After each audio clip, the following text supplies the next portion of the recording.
Bonsoir à tous, bonsoir, bienvenue pour ce nouvel épisode du 9-10, le 13e du nom déjà, ça nous rajeunit pas tout cela. 13e épisode de votre rendez-vous préféré, de vos lundis préférés comme on dit, hein, ou si vous ne le savez pas, si vous ne nous connaissez pas encore, si vous découvrez cela ce soir, on va passer 1 heure et demie. Alors on déborde un peu ces derniers temps. Alors, on était déjà parti sur 1 heure au départ, on avait fini par 1 heure et demie, et là les derniers on a dépassé les 2 heures. On va essayer d'être plus dans les clous ce soir quand même. Donc voilà, une bonne heure et demie à parcourir les différentes régions de la planète lucarne opposée. Et voilà, à suivre, à se balader un petit peu partout entre l'Afrique, l'Asie et les Amériques. Il va être beaucoup, beaucoup d'Afrique et enfin de l'Afrique et des Amériques hein, au menu ce soir. Merci Nostromo qui est déjà dans le chat. Merci à tous ceux qui nous écoutent. Merci à vous qui nous écoutez sur les différents replays. Hein. N'hésitez pas d'ailleurs à vous abonner à nos plateformes. On va vous remercier parce que vous êtes assez nombreux à écouter les replays, que ça soit sur YouTube, que ça soit sur les plateformes de podcast.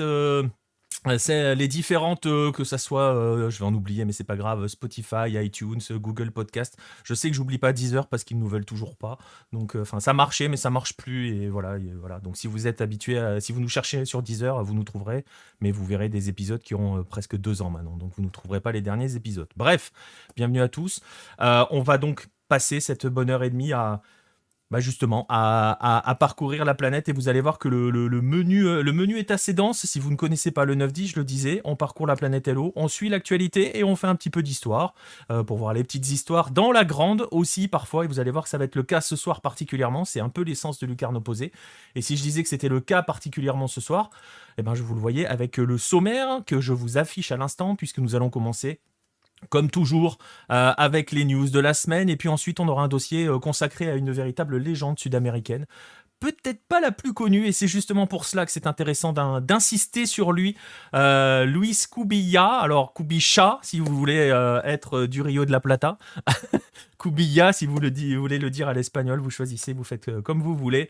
On restera ensuite en Uruguay, puisqu'on s'intéressera au cas d'Agustín Álvarez Martínez, le joueur de Peñarol. L'occasion d'évoquer son parcours et d'évoquer son avenir. Vous allez voir de quoi il sera question. Et puis ensuite, on passera au maillot de la semaine. Vous le voyez dans la photo, on parlera de ce maillot des Sounders de Seattle. On en parlera parce que Seattle, on doit rendre hommage aussi à Seattle, qui a réussi un gros coup la semaine dernière. Et puis, votre rendez-vous traditionnel, les Golasso Hello et les rendez-vous du week-end. Vous le voyez, le menu est chargé. On va pour partir un petit peu partout dans le monde.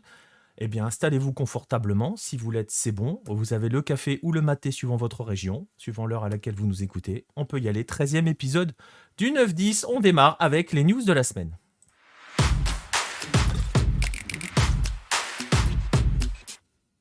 Et vous en avez peut-être l'habitude, mais les news de la semaine dans le 9-10 démarrent toujours, quasiment, sauf quand il nous fait quelques infidélités quand il n'est pas là, mais c'est assez rare, en Afrique. Et c'est pour cela qui dit Afrique dit Pierre-Marie Gosselin. Salut PM. Ouais, bonsoir à tous, bonsoir Nico. Ouais, quelques rares fois, parce que c'est vrai Très rare, que hein. ouais, j'ai quand même été assez régulier et j'espère que ça va continuer comme ça. Moi, ce sera ni café ni maté. Je vais prendre un bon thé du désert là, avec plein de sucre, sans menthe, pour faire vraiment comme dans le Sahel. Ok, et bah écoute, voilà, vous avez, on Euh, commence plein de sucre, hein. d'entrée par voilà, une petite recette, c'est cool. On va pas se lancer sur la bouffe, PM, hein, sinon on en a pour 2 heures. Non, non, non, je reste juste café, maté et un Voilà. petit thé du désert là, avec autant de sucre que d'eau. Et ben justement, tiens, on va donc servez-vous votre thé avec, enfin votre sucre au thé. Euh, et on va commencer, voilà, on va commencer un petit peu comme d'habitude. Hein. D'ailleurs, avec toi, quand on évoque l'Afrique, on va commencer avec le Bénin et la Super League béninoise parce que c'est notre petit, comment dirais-je, c'est notre rendez-vous, voilà, du lundi. On peut pas commencer un lundi de la meilleure des manières sans commencer par le Bénin. On va faire un point sur la Super League béninoise. On en est où, PM?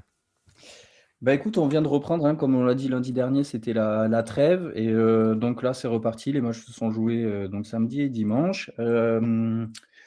La bonne affaire du week-end, Coton qui était déjà leader et qui a un petit peu renforcé son avance au prix d'un match très compliqué qui s'est joué du côté de Porto Novo contre Jefa FC, où ils étaient menés jusqu'à, je crois, la 5e minute, quelque chose comme ça. Et puis il leur a fallu 5 minutes pour renverser le match et réussir après à tenir le score qui leur offre cette victoire 2-1 qui leur permet de se retrouver de maintenir leur place en tête du classement. Et je disais la bonne opération parce que derrière eux, les Buffles et Dynamo d'Abomey qui s'affrontaient ont fait match nul. Et puis il y a l'ASVO qui a remporté lui son match un petit peu facilement contre Hadidja, et l'Autopopo également qui a remporté un match contre les Cavaliers qui permet à toutes ces équipes de se retrouver à 23 points, mais 4 derrière Coton, donc qui signe là un premier break entre guillemets, un très léger break, mais qui leur permet de voir quand même venir et de se donner un petit joker en cas de défaite. Donc voilà, pour ce qui est de la fin du classement, on retrouve toujours Hadidja FC qui n'a toujours pas réussi à remporter de match. Ça commence à urger, là on est quand même à 13 journées. Ça risque d'être compliqué. En plus, l'équipe des militaires, j'espère que j'aurai l'occasion de vous les présenter.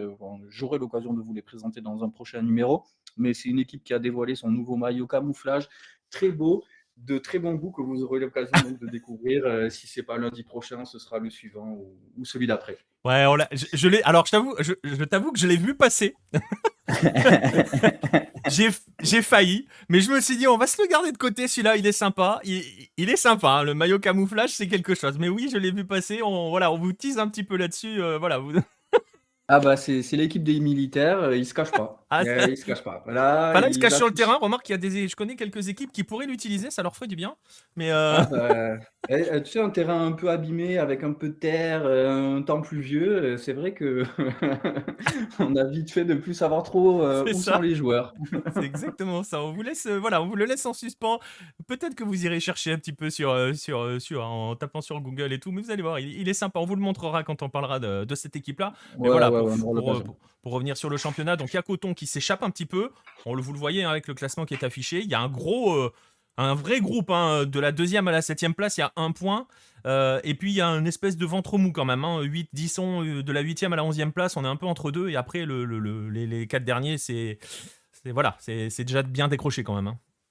Ouais, ouais, ça commence à se dessiner. C'est vrai que justement, ce que je disais la semaine dernière, c'est que le ventre mou, en fait, était plus. Enfin, tout était vers le haut, quoi. Il y avait très peu d'écart entre le premier et peut-être le 12e ou le 11e. Et finalement, c'est vrai que là, cette journée a permis de faire un vrai écart. Bon, il reste encore beaucoup de monde parce que c'est clair que les 7 premiers peuvent encore jouer la gagne. Sachant que, je le rappelle, hein, j'ai dû le dire ou pas, mais le premier est qualifié pour la Ligue des champions de la CAF, nouvelle formule. Donc, à voir comment se manifestera. Tour de qualification, c'est pas encore trop. Mais bon, logiquement, le premier est qualifié en Ligue des champions et le deuxième en Coupe de la Confédération. Ouais, c'est pour Voilà, ça. donc ouais, les 2 premières places qui sont en jeu, et après, il y a pas de relégation vu que c'est la Super League et que finalement on reprendra la saison prochaine avec une première phase régionale avant de passer à cette phase nationale, la Super League Pro. Ouais, voilà, parce Voilà. que ça, hein, pour ceux qui n'étaient pas avec nous, je vous invite à revoir les premiers 9-10 dans lesquels il a été question du championnat et de la Super League béninoise, justement, où PM vous avait expliqué la formule avec d'abord une phase d'écrémage au niveau régional et petit détail hein, pour les places continentales, c'est pour cela que les 2 premières places sur ce classement sont écrites en rouge, parce que ce sont les seuls à donner accès à des compétitions continentales. Voilà pour le petit point sur la Super League béninoise. Cette semaine, on va pas faire de focus sur une équipe PM.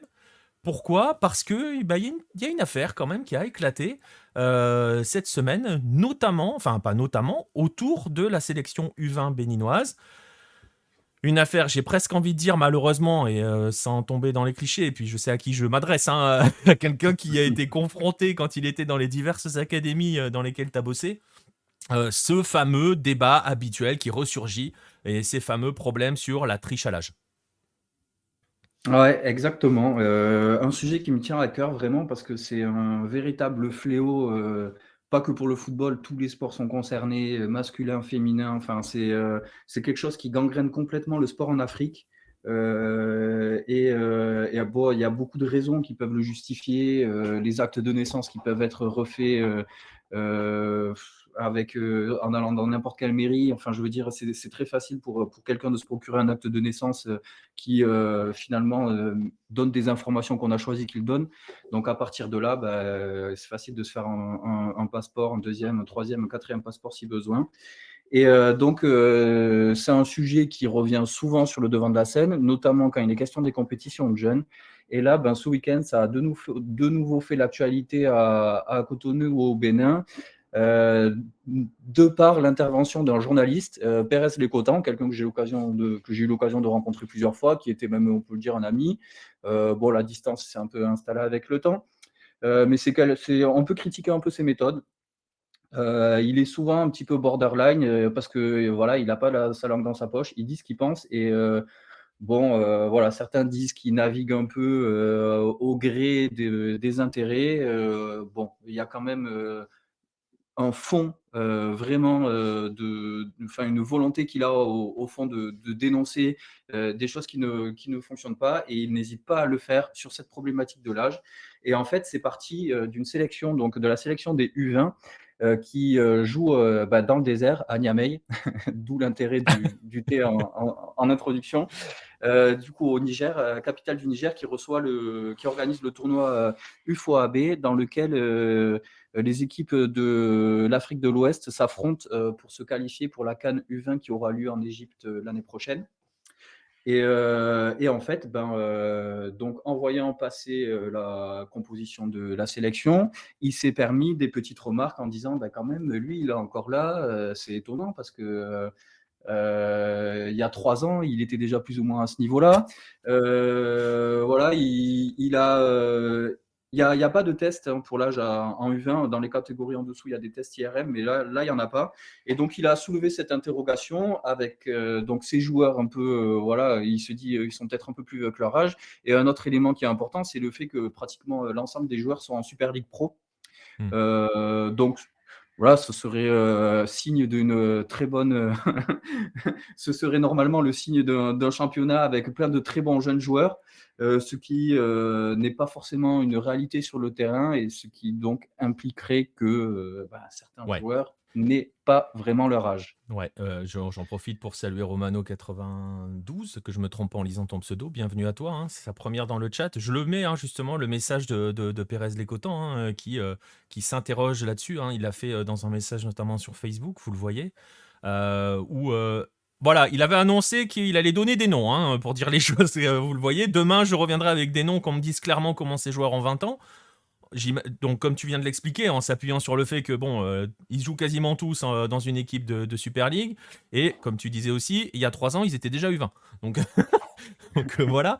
Sauf que les noms, il les a pas donnés finalement. Ouais, bon, en fait, donc ça a duré un peu, ça a duré tout le week-end. Donc ça a commencé donc le 7 samedi, Ouais, ouais, c'est samedi, c'est ça. ça. Et donc samedi soir, après le premier match, donc vous voyez une victoire qu'ils ont gagnée en plus. Et en fait, les commentaires sont, c'est en ça que c'est très intéressant, c'est parce qu'on voit vraiment disons deux réactions. La première réaction, c'est pourquoi tu dis ça? T'es pas un Béninois, t'es un apatride, tu veux le mal pour notre pays, etc. Tout le monde fait ça. Pourquoi toi tu nous accables? Et d'autres qui disent eh ben, bravo, continue ton combat, donne-nous les noms, on veut savoir qui c'est. Voilà. Après, tu as donc les arguments dans les deux sens, c'est ah oui, mais toi, c'est parce que ton joueur il est pas en sélection, donc tu balances parce que voilà, t'as pas d'intérêt. Donc on retrouve un peu le journaliste qui naviguerait aux intérêts. Voilà, le connaissant sur cette affaire-là, c'est vraiment un combat qu'il a pris à bras le corps. Et puis vous allez comprendre pourquoi tout à l'heure. Et, euh, et, euh, et donc, en fait, donc il a continué le dimanche encore, à remettre une petite couche, etc. Et puis, ça s'est fini aujourd'hui avec un dernier message qui dit qu'il a eu un appel du président de la fédération qui lui dit que, enfin, dans lequel il dit qu'il a pu échanger avec lui et que le président de la fédération avait entendu sa requête et qu'ils allaient faire en sorte que ça évolue, que les joueurs qui sont issus des centres de formation, enfin qui sont dans les centres de formation ou dans les équipes de jeunes, soient prioritaires. Voilà, c'était la réponse du président de la fédération.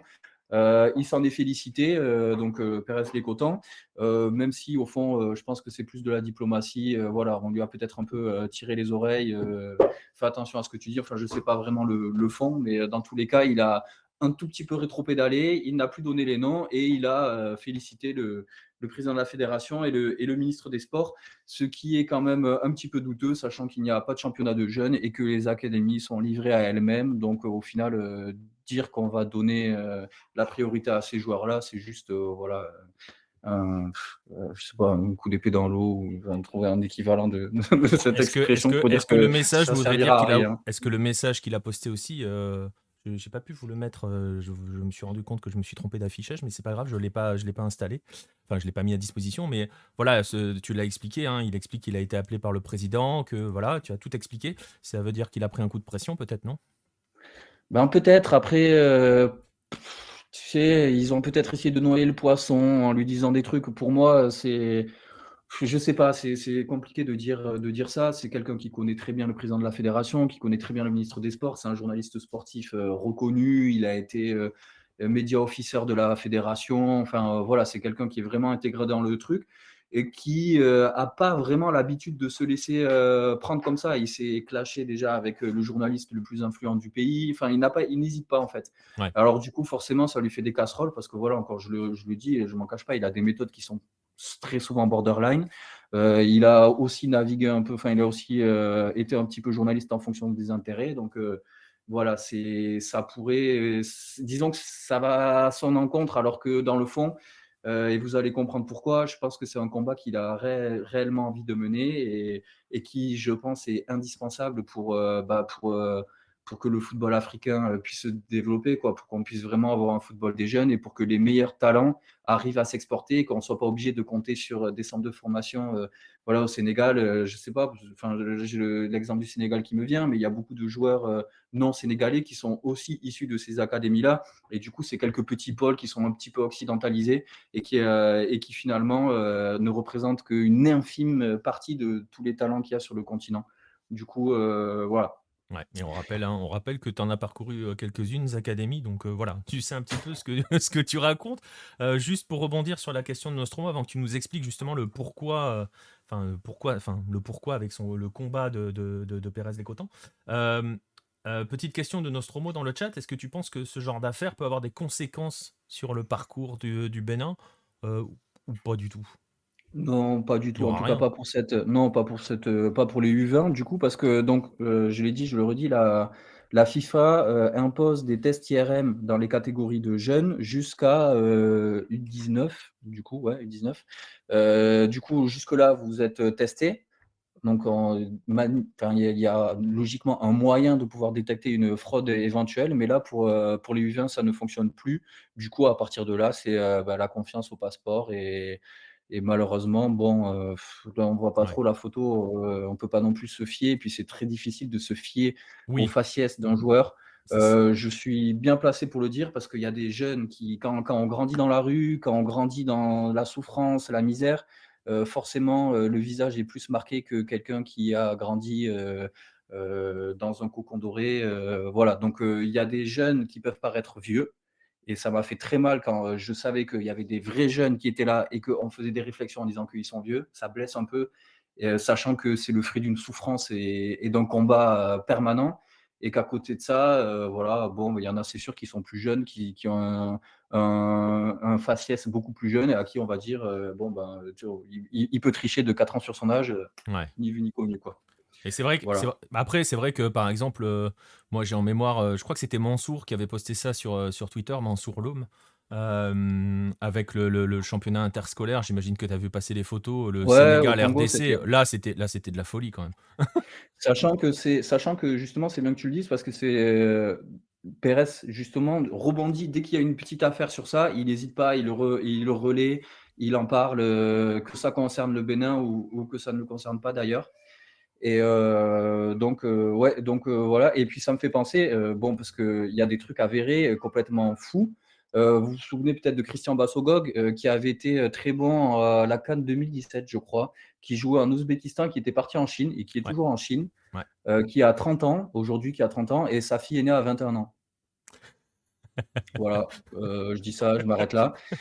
Il a pas fait carrière en Europe. On se demandera pourquoi, bien que ça avait failli. Il y avait eu des rumeurs, je crois, du côté de Nantes, je sais plus. Enfin, à la sortie de sa canne, on se demandait pourquoi il était parti en Chine, en fait. Et bon, voilà, il y a certaines fois, on accepte de se faire berner. Là, ça n'a pas été le cas. Va falloir qu'on arrive à enchaîner derrière ça. Ouais. Non, et donc tu disais pour Pérez les Cotans, c'est un de ses combats, et j'imagine qu'il n'est pas le Ouais. seul dans cette histoire à mener ce genre de combat quand même. Ah, bah, franchement, Ouais? Non? si quand même, Ah ouais? si, même dans les commentaires, il est plus souvent dénigré parce que, voilà, les gens sont pas contents qu'on critique leur sélection et cetera, alors que, au fond, non, non, vraiment, il est un peu seul, c'est un peu Don Quichotte, mais par contre, il a déjà fait quelque chose de hyper fort, en 2018, donc c'était pour les qualifications de la CAN U17, je sais plus où ça s'est joué, mais c'était, CAN U17, du coup, 2019. Donc c'est une affaire qui s'est jouée en 2018. Les joueurs partent faire les tests d'IRM. Il y en a, je ne sais plus, alors attends, je vais retrouver le nombre exact. Je crois que c'était 18 sur 28, sur un truc comme ça. Il y en avait 10 qui n'avaient pas triché sur leur âge, qui avaient passé le test IRM. Et ou je dis le contraire, où il y en avait une dizaine qui n'avaient pas passé le test IRM, pardon.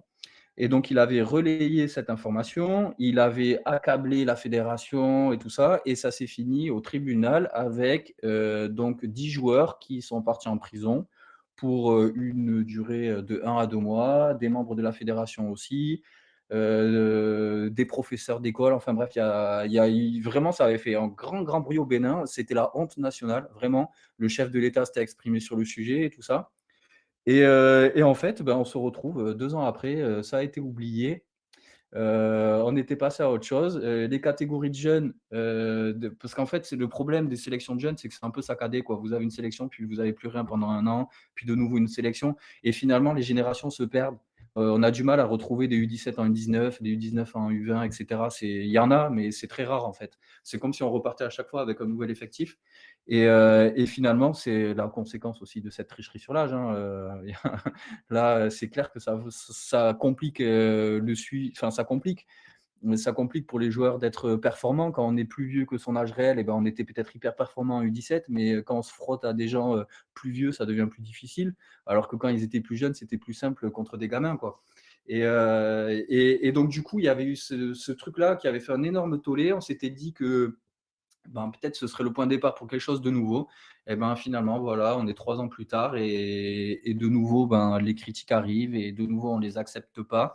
Et voilà, j'avais envie de mettre un peu aussi ça en lumière parce que ça a vraiment fait beaucoup de bruit, ça a surpassé le championnat, ça a surpassé toutes les actualités. C'était l'actualité. Comment ce journaliste peut-il critiquer notre pays, ou ce héros qui combat la fraude sur l'âge. Voilà. Ouais. Comme c'était un peu vraiment très extrême dans les réactions, j'avais envie aussi de donner mon point de vue, de l'encourager. Ouais, c'est ça. Voilà, en même temps, je valide pas toujours ses méthodes, mais quand même là, il se lance dans un combat qui est hyper difficile, et j'espère pour lui qu'il va continuer à le mener, qu'il n'hésitera pas à continuer de relayer voilà, des rumeurs, enfin, ce qu'il suppose être des fraudes, parce que s'il le dit, s'il connaît le joueur qui a 3 ans, il était déjà en Super League, qui joue la Coupe de la Confédération, etc., et que 3 ans après, il est U20, bon, voilà, il y a des raisons d'avoir des doutes, et c'est bien que certaines personnes l'élèvent. Il y a peut-être le cadet de la famille Bassogog euh, qui traîne dans les U20 quelque part. Non, mais en plus, enfin voilà, et pour dire les choses, c'est quand même quelque chose que toi-même tu as vu au sein des académies enfin dans les différentes académies où tu t'es baladé un petit peu en Afrique, et c'est des problèmes auxquels tu as été confronté aussi, Ah c'est le ben, trichage. Donc j'ai des c'est un messages vrai dans mon cancer, quoi, il faut le dire. j'ai des messages dans mon téléphone de mes petits qui me disent: «Ouais, coach, je vais faire des nouveaux papiers, je vais avoir 15 ans», alors que la majorité est déjà bien passée. Non, franchement, c'est triste. Et puis moi, justement, en fait, ce qui est compliqué, c'est que tout le monde triche, vraiment. Ouais. Le Bénin, c'est à côté du Nigeria. Le Nigeria, le Nigeria, c'est généralisé. Moi, je vois passer j'avais rencontré une académie suédoise qui fait partir énormément de joueurs en Scandinavie. Mais quand tu vois les 18 ans, mais tu as envie tu pleures, quoi. Tu pleures vraiment. Les joueurs, ils ont 25 ans, au moins, ça se voit. Ça se voit, quoi. Alors, c'est sûr qu'ils vont à la Gocha Cup et compagnie. Et à la Gocha Cup, eh ben, ils gagnent. normal. Et puis ça fait signer des contrats, et puis ça crée une filière, etc. Et finalement, ça encourage ça. Mais moi, quand les joueurs ils étaient venus me voir pour me dire qu'ils ne pouvaient pas jouer le tournoi, qu'il fallait qu'ils fassent des nouveaux papiers, je leur dis, moi, vous faites ce que vous voulez, mais moi, je ne vous encourage pas. Et qu'en fait, on comprend que c'est un cercle infernal parce qu'on ne peut pas en sortir, parce que le jeune, s'il ne triche pas, ben, il ne va pas jouer, en fait. On ne va pas le faire jouer jusqu'à ce qu'il soit plus vieux que l'âge de la catégorie, parce qu'on a envie de gagner à tout prix et que les autres en face, ils trichent. Alors, si les autres en face, ils trichent, nous, on va tricher. Euh, Ça se Ouais, fait dans les tournois de quartier, dans les tournois de rue. J'organisais des petits tournois, des petits tournois à plateau, comme il y en a beaucoup ici, où pendant 2 jours, on jouait, on faisait venir plein d'équipes. Et finalement, moi, ma solution, c'était on aligne tous les joueurs, tous les entraîneurs sont là, et puis on dit, toi tu joues, toi tu joues pas, toi tu joues, toi tu joues pas, toi tu joues, toi tu joues pas, parce que comme ça, au moins, c'est clair. On ne demande pas les papiers, on ne demande rien, mais tout le monde accepte la situation. Voilà, et puis mais c'est vraiment, le mot cancer est complètement approprié, et c'est en train de se propager, enfin c'est déjà complètement propagé, mais c'est en train de devenir une normalité. Et il faut le dire que c'est encouragé par des agents et des clubs occidentaux qui sont bien contents d'avoir un Samuel Kalou à je ne sais pas quel âge, 21 ans. On n'est pas content de Et puis, l'avoir. ouais, mais au moment du transfert, on s'était dit qu'il y avait une belle plus-value derrière. C'est vrai. Mais Non, je pourtant, suis d'accord. c'est complètement idiot. Il y avait dans le même club Moses Simon, international confirmé, Samuel Kalou, à peine, enfin, je ne sais plus, 20 ans. Alors que voilà, ça se voyait qu'il en avait 5 de plus. Malgré tout, on se dit que derrière, on va faire une plus-value qui n'a pas eu lieu, je crois, sur cette affaire-là, mais tant mieux. Mais c'est pour dire qu'on est complice de ça, et qu'en fait, on en profite bien, et que c'est l'Afrique, voilà, avec toutes les facilités qu'il peut y avoir et tous les problèmes administratifs et les corruptions et compagnie, qui fait que le système est complètement foutu, et les victimes, c'est les jeunes, c'est les gamins de 12 ans, 13 ans qui ne peuvent pas jouer jusqu'à ce qu'ils en aient 16 ou 17, Ouais, et qu'ils et aient malheureux. triché, qu'ils se soient mis à 13. C'est ça, C'est une grande tristesse. parce que si je me souviens bien, hein, tu m'avais expliqué, on va conclure là-dessus, mais tu m'avais expliqué qu'en gros, la date limite, c'était 20-21 ans. Hein. Au-delà des 20-21 ans, si tu n'y es pas arrivé, c'est mort, quoi. Hein, c'est ça. Hein. Ah ouais, complètement. Putain, pardon. Ça peut être même 18 ans. En fait, c'est ça, c'est les jeunes, ils disent, un recruteur, il va venir, il va regarder les jeunes de 18 ans. Voilà, c'est tout. Et si son papier, il dit qu'il a 20 ans alors qu'il a réellement 20 ans, et qu'à côté de ça, tu as un joueur qui a un papier qui a 18 ans alors qu'il en a 25, ils vont prendre le 25 Ouais. avec le papier de 18 ans au lieu du vrai talent de 20 ans. Et on aura l'occasion d'en reparler, j'espère, mais le joueur de coton que je suis, Romari Kamoussou, justement, lui a fait le choix de ne pas tricher. Alors, je l'ai beaucoup encouragé à faire ça, et j'espère vraiment sincèrement que ça paiera, et qu'au final, on va le recruter parce qu'il a le talent, et on ne va pas le recruter parce qu'il a un âge sur un papier avec une éventuelle plus-value derrière. Ça permettra justement de suivre ça et de voir si, en faisant les choses bien, on est récompensé ou pas Ouais, dans ce exactement. groupe de rockers. Et on va clairement souhaiter plus que fortement qu'il soit récompensé, parce que lui, il a fait le choix de l'honnêteté, ce qui est plutôt pas mal au final. Ouais, et du coup, il n'est pas dans cette sélection U20, Bah oui. alors que, Ouais. Alors avec que un lui, en petit plus, pour le coup, il passeport, joue en Super League. et il aurait eu sa place complètement, mais voilà, il a préféré vraiment, et il faudrait que ça soit la normalité, mais malheureusement, c'est l'exception. Bah voilà. Donc voilà, c'était important de faire ce point-là sur ce qui a été la news du week-end hein, au Bénin, très clairement. PM vous l'a expliqué, hein, les postes de Pérez Locotan ont été très sévères. Les Cotans, j'ai dit Locotan, les Cotans ont été ont suscité pas mal de réactions. Vous pouvez, hein, c'est facile à trouver hein, sur Facebook si vous voulez suivre l'affaire un petit peu à travers ce journaliste-là. Voilà, on va fermer la page africaine là-dessus. Voilà, c'est pas forcément la chose la plus gaie, mais bon, c'est aussi ça la planète Hello. Hein, on n'est pas là non plus que pour verser dans l'angélisme. Et vous allez voir, on va enchaîner très loin de l'angélisme. On va te remercier, PM. On va quitter l'Afrique. On va aller en Amérique du Sud. On va aller en Colombie. On va saluer celui que vous voyez juste en dessous de moi là pour l'instant, Pierre Gervaux. Salut Pierre. Salut Nico, oh, salut PM, salut à tous. Et voilà, pour le coup, je disais qu'on n'allait pas verser dans l'angélisme. Là, on va clairement pas non plus verser dans l'angélisme avec ce qui s'est passé en Colombie ce week-end. Je vais tout de suite mettre l'image et puis on va essayer d'expliquer un petit peu tout cela. Voilà, c'est un coup d'envoi, hein. C'est avant le coup d'envoi, c'est le protocole, hein, un match qui devait opposer Jaguares au Deportivo Independiente Medellín. C'était ce week-end pour le compte du championnat. Vous le voyez sur les images, il n'y a pas besoin d'être bac plus 12 pour s'en Ouais, rendre compte. c'est pas photoshopé, hein. Il Voilà, c'est pas manquait une. photoshopé. Il manque quelque chose, il manque une équipe. Il manquait le Deportivo Independiente Medellín.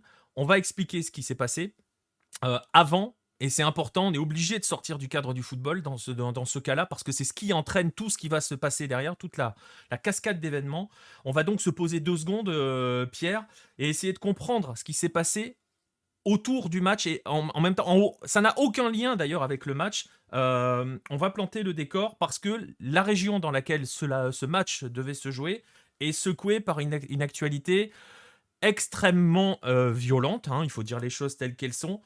C'est la zone de Monteria, on est au nord de Medellín. Est-ce que tu peux nous rappeler un petit peu ce qu'il s'est passé dans cette zone-là, ce qu'il se passe d'ailleurs encore dans cette région? Ouais, je vais essayer de faire assez court, hein, pour pas faire un peu de sociologie politique colombienne. C'est pas, voilà, c'est pas le sujet, mais effectivement, quand tu dis qu'on ne verse pas dans l'angélisme, c'est pas le cas puisqu'il y a le clan del Golfo qui est à l'origine de ce qui s'appelle, enfin c'est un peu difficile d'expliquer, mais en français, en tout cas, de trouver un équivalent, ils ont fait ce qui s'appelle un paro armado ce week-end, c'est comme une grève armée. Voilà, le clan del Golfo, pour faire assez court et schématiser un petit peu, c'est un groupe paramilitaire, dissident d'un ancien groupe paramilitaire. Donc, quand on dit groupe paramilitaire, ce sont en gros des personnes armées, Ouais, des milices. des milices, voilà, qui luttent contre en tout cas à l'origine, contre les guérillas, comme les FARC ou le ELN. Et donc ces milices-là ont eu leur chef, Otoniel, qui a été capturé l'année dernière en octobre dernier, et qui, la semaine dernière, a été extradié aux États-Unis. Voilà, vous le voyez à l'image, Otoniel avec son casque. C'est lui au milieu, menotté avec le gilet pare-balles et le casque. Voilà. Et donc ce groupe-là, il a été extradié aux États-Unis pour notamment narcotrafic, hein, aussi. Et pour la petite parenthèse, voilà, il a été extradié la veille d'une interview qu'il devait donner à un média colombien. Voilà, Tout va bien. voilà, pour rajouter, ouais, tout va bien, on est en pleine élection présidentielle, tout va bien.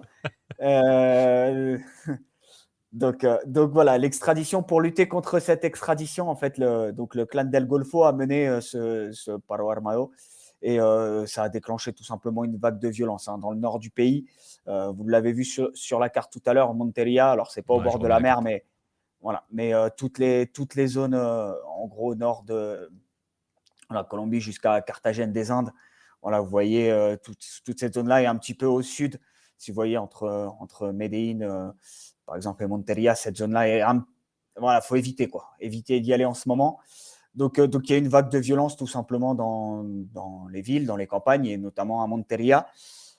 Donc, quand on dit une vague de violence, pour vous donner un ordre d'idée et pour être très concret, alors je vais faire une petite parenthèse 2 secondes, je raconte ma vie, mais il se trouve que mon épouse est en tout cas du nord de la Colombie, elle a de la famille à Monteria, et vendredi, donc à la cousine de mon épouse, on lui a dit tout simplement, l'école de son fils a appelé en disant, écoutez, il faut venir chercher votre fils de toute urgence le plus rapidement possible parce qu'on va tout fermer. Voilà. Donc, Ouais, parce pour qu'en vous fait, donner ce que tu as appelé le paro armado, c'est qu'en fait, ces milices-là ont décidé, pour utiliser un mot qui voilà, va avoir une connotation un petit peu, je vais pas dire positive, mais ils ont confiné complètement la zone. C'est-à-dire qu'elle est fermée. Les routes sont inaccessibles, les gens sont terrés chez eux. En fait, concrètement, les voilà, gens ne c'est peuvent ça. plus sortir. Ils ont mis un couvre-feu dans toute la zone. C'est ça. Et ils ont pris possession de la rue. Voilà, ils ont menacé les commerces s'ils ouvraient. Enfin, voilà, on n'est pas dans quelque chose de très propre, on va Non. dire. Donc, voilà, c'est une véritable vague de violence. Voilà, si vous êtes anglophone, il y a le Guardian notamment qui a sorti un un article sur cette le sujet, action. ouais. Voilà, sur ce sujet. Donc, c'est vraiment une situation très, très, très tendue. Voilà, c'est pas une grève. Voilà, c'est quelque Ouais, non, chose c'est d'un ça. Et moment très, très armé. il faut bien garder à l'esprit, donc, on va bien le rappeler, et comme ça, le décor est vraiment planté. Vous comprenez que, voilà, donc les gens sont juste assignés à résidence, hein, doivent se cloîtrer chez eux, et c'est pas le gouvernement qui a autorisé ça, hein, c'est une milice paramilitaire qui, voilà, a pris le pouvoir dans la zone, avec tout ce que cela veut dire, hein, c'est-à-dire que, voilà, hein, les lois, on s'en fout un peu. C'est-à-dire que voilà, je mettrai le lien de l'article du Guardian. Il y a une photo où on voit un camion en feu. Enfin voilà, c'est avec tout ce que ça Ils veut ont dire. brûlé 170 camions. Voilà. À peu près. Sur le bilan qui a circulé, c'est à peu près 170 camions brûlés. Donc voilà. Donc ça, c'est le contexte. Je ne sais pas si on peut parler de contexte social, mais on va dire contexte social. Parce que bon, le problème c'est que si je dis contexte social, ça peut être connoté, on se souvient des manifestations sociales qu'il y avait eu en Colombie pendant la Libertadores, enfin voilà, Il donc y a un an, il y a un an, tout juste un an. ou même celle qu'il y avait eu au Chili auparavant, on n'est pas dans ce contexte-là, on n'est pas dans une révolution, enfin une révolte populaire, on est vraiment dans une prise de pouvoir par des milices, on est dans un contexte extrêmement violent, et donc c'est dans ce contexte-là que devait se tenir ce Jaguares Independiente Medellín et Pierre. Exactement. Oui. Medellín. Ouais, tu montres Voilà, le si maillot. vous voulez, j'ai les deux maillots, hein. Celui de Jaguares, vous voyez bleu ciel, magnifique, que vous voyez là, vous le voyez bien. Voilà, c'est un maillot. Il est très bizarre, hein, parce que le logo n'est pas brodé. D'ailleurs, il est imprimé. Voilà. Ça coûte moins cher. Voilà, ça coûte moins cher. Et le DIM, je pense que je n'ai pas besoin de présenter ce maillot-là. Et voilà, le Deportivo Independiente, mais le deuxième club de la ville. Et donc c'est dans ce contexte qu'il devait jouer. Attends, avant de te lancer, je vais répondre on va répondre à la question de Nostromo dans le chat. C'est est-ce que ce couvre-feu peut constituer un moyen de pression face au gouvernement colombien? Je suis pas sûr qu'il soit utilisé à des vues sociales. Hein. Non, c'est pas utilisé à des vues sociales. Ils n'ont pas vraiment de moyens de pression non plus, puisqu'il a été extradé. Il est aux États-Unis, là, au Toniel, donc il va pas revenir. Hein. Les États-Unis vont pas le renvoyer. Donc il n'y a pas vraiment de moyens de pression. En fait, c'est juste une vague pour montrer le mécontentement. En fait, c'est ça, montrer entre guillemets, parce que c'est quand même assez violent ce qui s'est passé. Ouais. Et donc voilà, donc on revient à ce week-end, à ce fameux match. Donc je vous ai montré l'image tout à l'heure. Vous avez bien compris, le DIM, Deportivo Independiente Medellín, le DIM pour les intimes, n'a pas voulu jouer, tout simplement. Exactement, ils ont envoyé un communiqué la veille. Le match était le samedi soir, heure de Colombie, donc dans la nuit de samedi à dimanche pour vous. Ils ont envoyé un communiqué la veille, le 6, le vendredi, pour dire que pour eux, ils demandaient le report pour, je cite, un manque de garantie pour voyager à Monteria. Voilà, et ils ont notamment dit, et c'était assez fort, il nous semble qu'on travaille avec des êtres humains qui ont des familles, et ça, on le prend en compte. Et dans leur communiqué, d'ailleurs, ils le disent, la dernière phrase de leur communiqué du 6, du vendredi après-midi, c'est la vie et l'intégrité des personnes sera toujours plus importante. Voilà. Et je l'ai affiché le communiqué, et d'ailleurs ils l'ont rappelé dans un tweet que j'affiche à l'instant. Aucun match de football est plus important que l'intégrité des gens, des personnes, notre solidarité avec les habitants de Monteria. Donc ils ont eux pour le coup ont pris une position presque envie de dire politique de ne pas vouloir jouer dans ce contexte-là.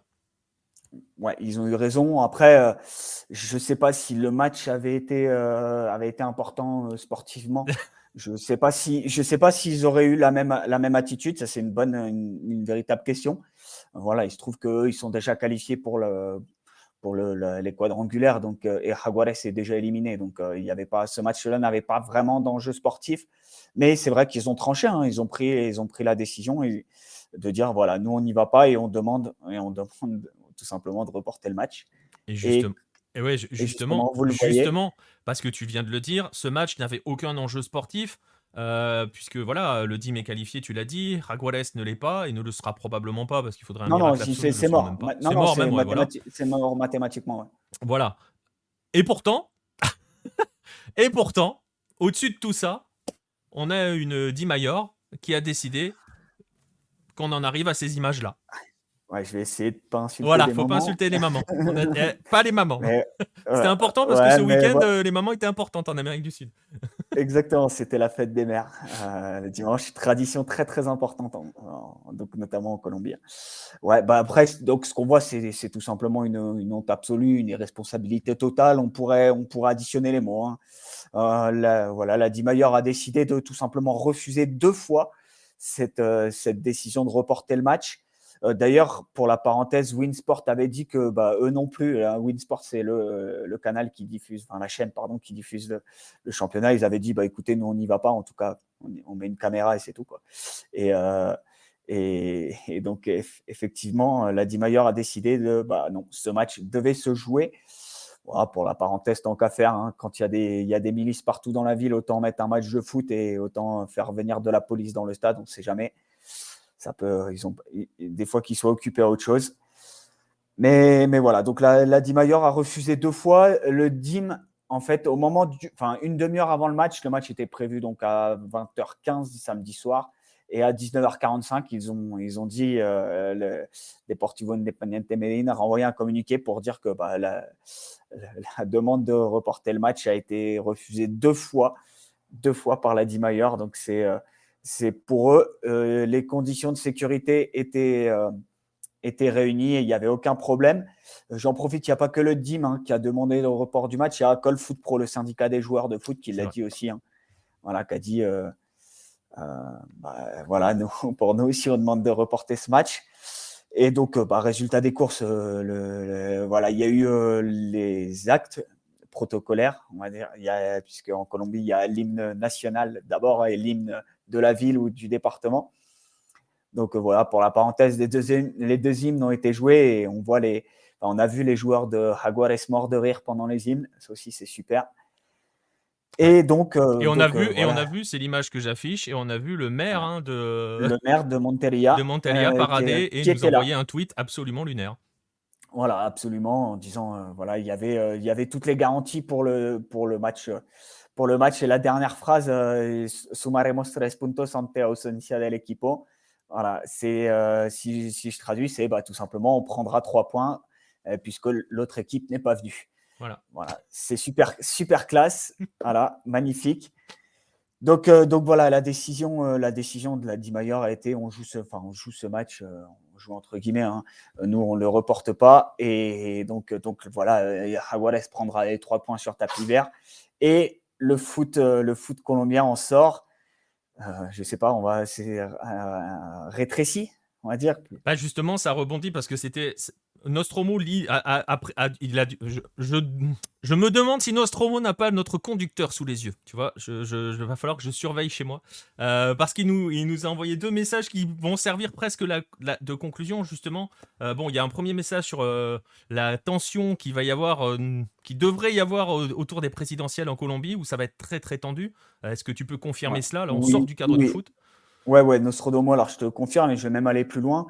Je suis à titre personnel très inquiet pour les prochaines semaines en Colombie puisque pour les élections présidentielles, il se trouve que les deux favoris, et ce sera certainement le deuxième tour de l'élection présidentielle entre le candidat de gauche, qui est de la gauche radicale, Gustavo Petro, ancien maire de Bogota et qui est ancien guerrieros du mouvement M19, donc qui sera certainement au deuxième tour, qui était déjà au deuxième tour il y a 4 ans. Et en face de lui, il y aura le candidat d'extrême droite, mais pas extrême droite dans le sens comme on la connaît en France. Hein.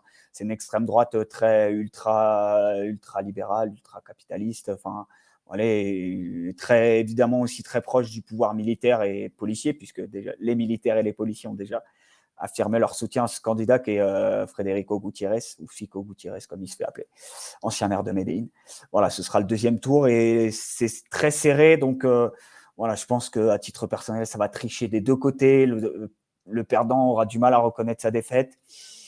Je suis Nostromo, je suis à titre personnel très très inquiet pour les prochaines semaines en Colombie.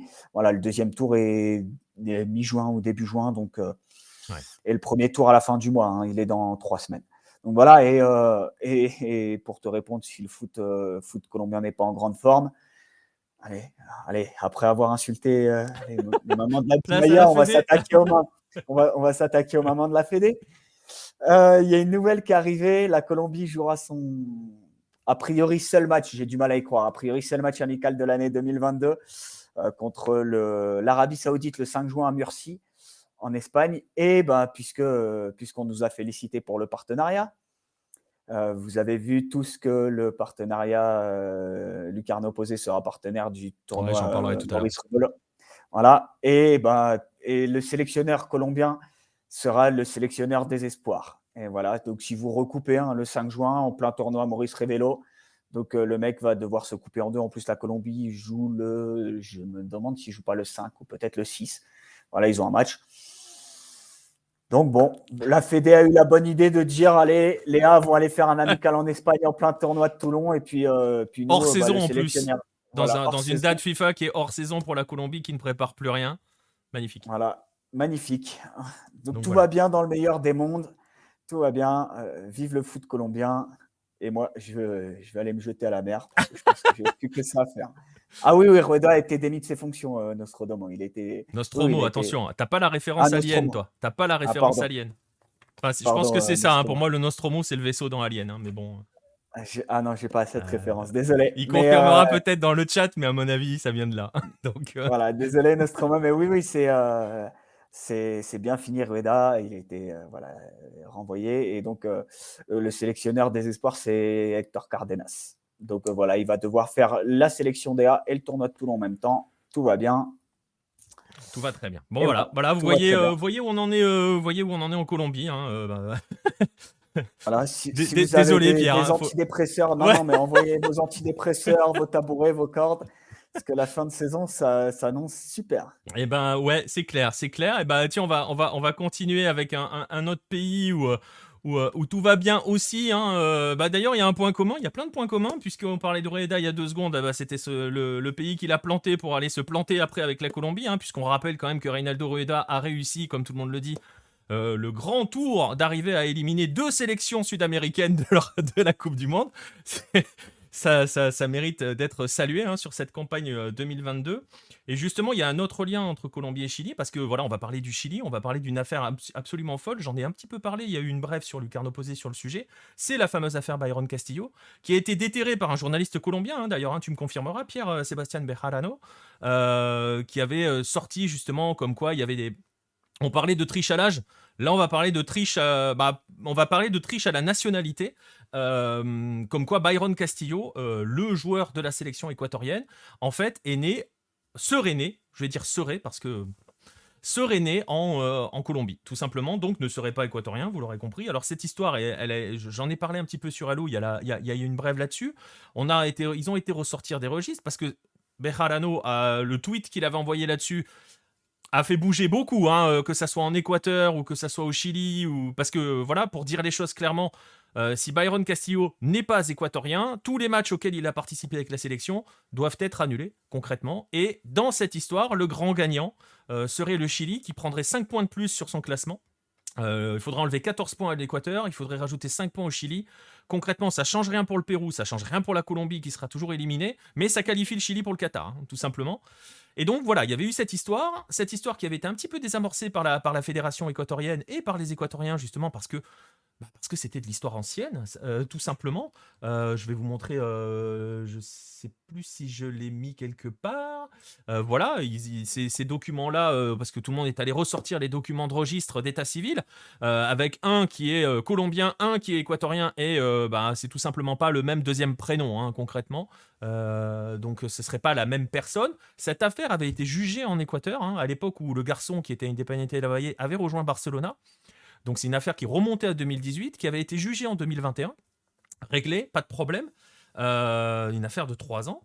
Et voilà, Sebastián Bejarano nous l'a déterré, concrètement, alors que franchement on l'avait pas vu venir celle-là. Je suis d'accord, Nostromo, elle est ubuesque, mais la Tercera, journal chilien, avait déclaré alors qu'ils avaient contacté la fédération chilienne qui leur avait dit on est en train de regarder. Voilà. Alors on s'était dit ouais bon voilà, ça va vite tomber à l'eau. Oui non, parce que regardez, le message il est là, communiqué officiel de la fédération chilienne qui a saisi la commission de discipline de la FIFA pour demander la mise en place d'une enquête. justement pour aller investiguer sur la réelle nationalité de Byron Castillo. Vous voyez quels sont les enjeux là-dessus. Je ne sais pas où ça va mener cette histoire. On va voir. Voilà, on va voir. La FIFA est saisie. On va voir comment elle va agir. On va juste rappeler à tout le monde que la Coupe du Monde, elle arrive assez vite quand même. Donc il va falloir vite prendre une décision. Et là où c'est assez rigolo, parce que bon, on va quand même sourire de cette histoire-là. On va voir. Hein, il n'est pas impossible que ça puisse vraiment déboucher sur quelque chose. Hein. Moi, j'ai des exemples. J'ai un exemple de joueur équatorien qui a joué pendant plusieurs années avec l'identité d'un autre. Hein. Donc bon, et il est joué à la LDU, le gars. Donc bon, bref, tout ça pour dire que les Équatoriens, la sélection équatorienne, on l'a abordé il y a un instant avec Pierre. Ce week-end, dimanche, c'était la fête des mères. Regardez ce tweet absolument magnifique de la sélection, du compte officiel de la sélection équatorienne qui est allé juste troller tout le Chili et tous ceux qui veulent s'attaquer à Byron Castillo, justement en souhaitant une bonne fête des mères et en ajoutant que Byron Castillo, avec l'émotion de célébrer ce jour spécial de la même manière que le célèbre 17 autres millions d'Équatoriens, de la même manière que 17 millions d'Équatoriens ont célébré la qualification à la Coupe du Monde, avec une conclusion superbe. On se voit au Qatar. Troll absolu de la sélection équatorienne. On va voir où ça va mener. Je trouve que la conclusion était assez drôle. Donc voilà, mais à suivre quand même, de manière, de manière sérieuse, parce qu'on sait jamais. On sait jamais avec l'Amérique du Sud. On a vu des choses, parfois en Équateur. On va voir. Et je ne sais pas ce que ça voudrait dire Nostromo. Si jamais on doit virer. On doit virer l'Équateur. Je ne sais pas quel chapeau aurait pu être le Chili. C'est une très bonne question. Mais effectivement, s'il n'avait pas été dans le même chapeau que l'Équateur, bah oui, ça devrait refaire tout. Enfin, ça serait magnifique. Ça va être le bazar. On va voir. Je ne sais pas ce que tu en penses, toi, Pierre. Je ne sais pas si ça continue d'en parler un petit peu en Colombie là-dessus. Non, non, nous on préfère regarder, nous on sait qu'on n'y sera pas. Enfin, à Ouais. partir du moment où ça a été dit, en fait il n'a pas joué contre la Colombie, donc on sait qu'on n'aura pas de points en plus. Voilà, on regarde ça. Il a pris très cher, hein, Bejarano, hein, quand même, quand il a un petit peu tweeté ça. Ouais, il y a eu des bruits en Colombie. En fait, a priori, ce serait lié il y aurait des actes de naissance liés à son frère, si j'ai bien suivi. Ouais, c'est ce que j'ai cru voir aussi. C'est un peu c'est un petit peu compliqué. Après, on verra. Mais Bejarano, c'est pas non plus un journaliste. C'est pas un journaliste non plus hyper important en Colombie. Donc, affaire à suivre. En tout cas, ouais, ça peut être sympa s'ils refont le tirage au sort de la Coupe du Monde. Ça va être bien, ça va être drôle, ça.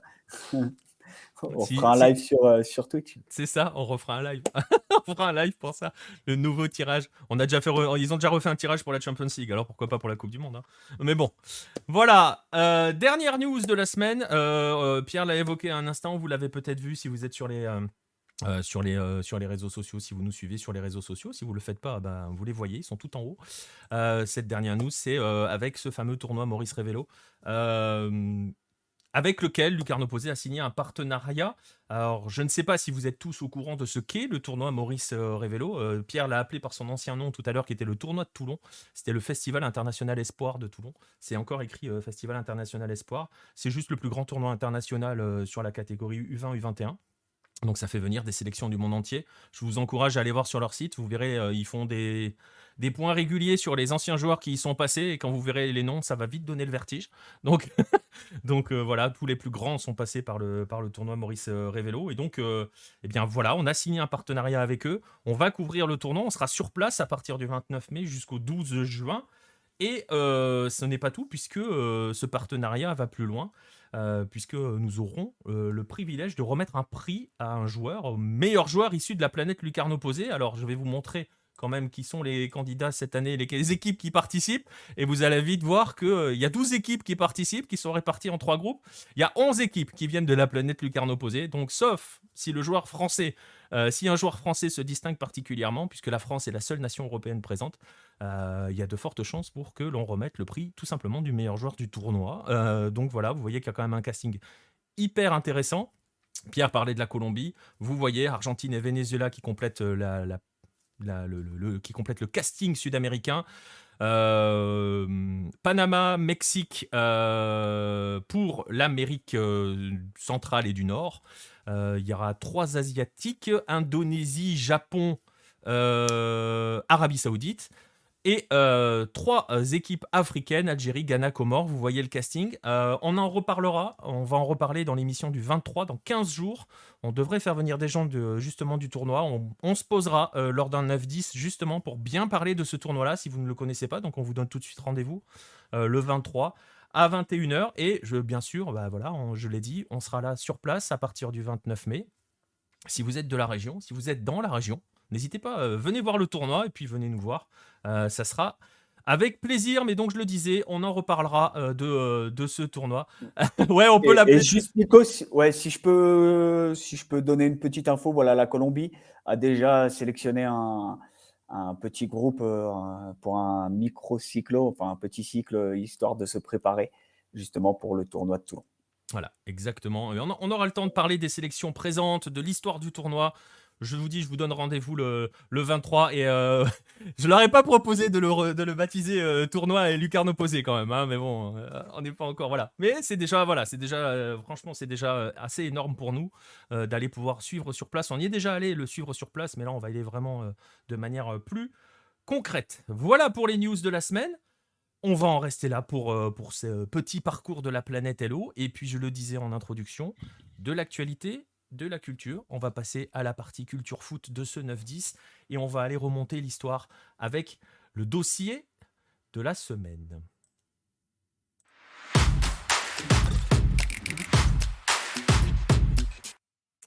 Et je le disais, pour le dossier de la semaine, on va remonter le temps et l'histoire du football avec toi, Jérôme. Déjà, bonjour, monsieur Jérôme. Bonsoir pour le 10-11, mon émission spéciale. Le 9-10, t'arrives à 10. Bonsoir à tous. T'arrives à 10, voilà. Alors, écoute, voilà, on va en rester là. Merci, Jérôme. Allez. Non, alors que j'avais plein de trucs à dire. Ah là là, justement. Précédent, est-ce que la Colombie peut pas demander à rejouer les matchs avec Byron Castillo pour avoir une chance de se qualifier? Écoute, voilà, pour l'instant, la Colombie, elle a lâché l'affaire dans l'histoire. Elle est plus occupée à régler ses problèmes internes. Nous, on va, je le disais, partir avec toi. On va faire un petit peu on va faire du culture foot. On va parler d'un joueur qui est une véritable légende sud-américaine, qui est pas forcément, je sais. Ouais, je pense quand même que je me mouille pas trop en disant ça chez nous, qu'il n'est pas forcément très connu, ni reconnu. Quand on parle de légende du football uruguayen, on va pas citer son nom en premier, je pense. Je sais pas si tu t'es déjà amusé à essayer de faire le test, mais à mon avis, ceux qui vont te sortir son nom, ils doivent être Ah non, déjà il est solides. complètement inconnu. Oui, non. Ouais, Enfin, c'est ça. je parle toujours avec une statistique très officielle La de nôtre. ma tête, mais la nôtre, voilà, qui est que c'est pour le coup l'un des joueurs, alors pour diverses raisons, parce qu'il n'a pas joué ou très peu donc en Europe, parce que il n'a pas eu d'immenses performances en Coupe du Monde, même s'il y en a une qui nous intéresse particulièrement, mais c'était contre notamment la demi contre le Brésil en 70. Mais c'est vrai que c'est un joueur très inconnu en Europe, qui a pourtant une importance capitale. Voilà, et on va profiter de parler un petit peu de lui. Alors, tu lui as consacré une saga sur Lucarne opposée. Pareil, je vous mettrai tous les liens dans la description. Une saga en 5 épisodes. Je vais quand même donner son nom parce que je ne l'ai toujours pas donné. En fait, c'est Luis Cubillas. Cubicha, si vous êtes platense. Vous choisissez. Je pense que Jérôme va dire Cubicha. Mais voilà, on va voir. Oui, les deux, mais les deux, c'est les Bah deux. oui, les deux vont bien. Donc voilà, et on en profite parce que deux de ces clubs se sont affrontés il y a quelques jours. Olympia et Peñarol se sont croisés en Libertadores, vu des tribunes, nous dit magnifique joueur. Justement, on va parler un petit peu de cet homme-là qui unit ces deux clubs, qui étaient juste tout simplement les deux clubs de la première finale de la Copa Libertadores 1960. Et si je dis cela, c'est parce que évoquer Cubillas, ça va être aussi évoquer l'histoire du football sud-américain, du football uruguayen, paraguayen, mais sud-américain. Donc je disais, j'invite tout le monde à vous ruer sur les différents articles écrits par Jérôme là-dessus. On va commencer, essayer de voir un petit peu, de présenter le personnage, Jérôme. On va essayer surtout de bien faire comprendre qui il est. Parce que c'est quand même il est fascinant à plusieurs égards, vous allez le voir. Et on va commencer justement... on va être très pragmatique, on va commencer par les faits, on va commencer du point de vue statistique. Qui est Luis Cubillas? C'est un joueur qui déjà, en Uruguay et au Paraguay a un palmarès, hallucinant, avec des statistiques incroyables. En Uruguay, il est 10 fois champion d'Uruguay, 9 fois en tant que joueur et 1 fois en tant qu'entraîneur. Il a cette spécificité de l'être d'ailleurs 4 fois avec Peñarol et 4 fois avec Nacional, en tant que joueur.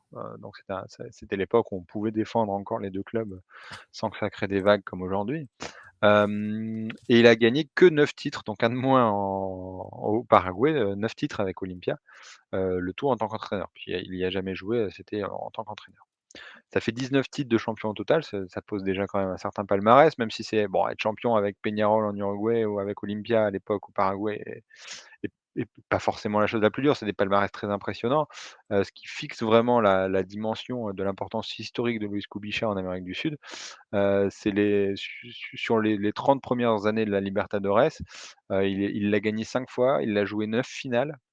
Quand je dis jouer 9 finales, c'est en tant que joueur ou en tant qu'entraîneur. Il a participé aux finales de 60, 61, 66, 69, 71, 79, 89, 90, 91. Ça veut dire que sur les 30 premières années, grosso modo, il a participé à 28 un tiers C'est ça. des Quasiment finales une de finale sur Libertadores. 3, il était là, quoi. Voilà, c'est ça. Soit en tant que joueur, soit en tant qu'entraîneur.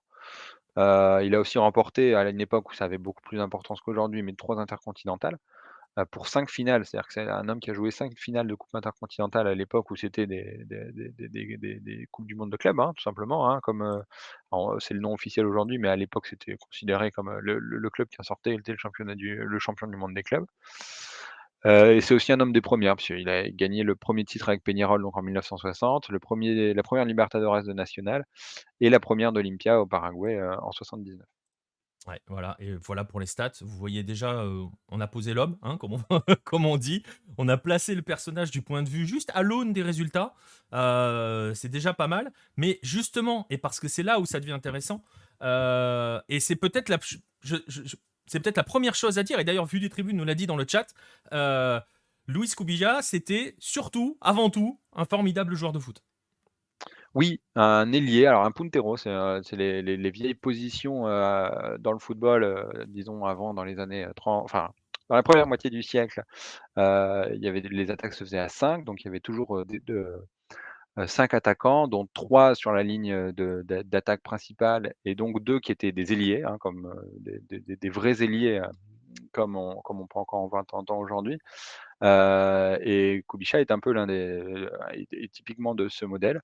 Il est l'auteur d'actions de légende, donc que ce soit, avec Nacional, Peñarol ou l'Uruguay. Notamment, parmi les actions, si vous voulez regarder sur YouTube pour vous faire une petite idée, il y a le but qui est pour le coup pas un but qui marque, mais l'action, qui qualifie l'Uruguay en quart de finale à la toute fin des prolongations contre, l'Union soviétique. Puisque en 70 pardon, donc il y a un Uruguay, Union soviétique, en quart de finale. Et c'est un débordement de Kubica le long de la ligne, qui est vraiment typique de ce type d'action du football de l'époque, où il va dribbler son défenseur le long de la ligne de but, jusqu'à faire un petit centre en retrait et j'ai peur de dire une bêtise, je crois que c'est Sparavo qui la met de la tête, mais j'ai peur de dire une toute petite bêtise. Mais sur l'action, il fait une action incroyable et les Russes, se plaignent encore que le ballon était sorti, parce qu'il dribble vraiment le long de la ligne à la limite.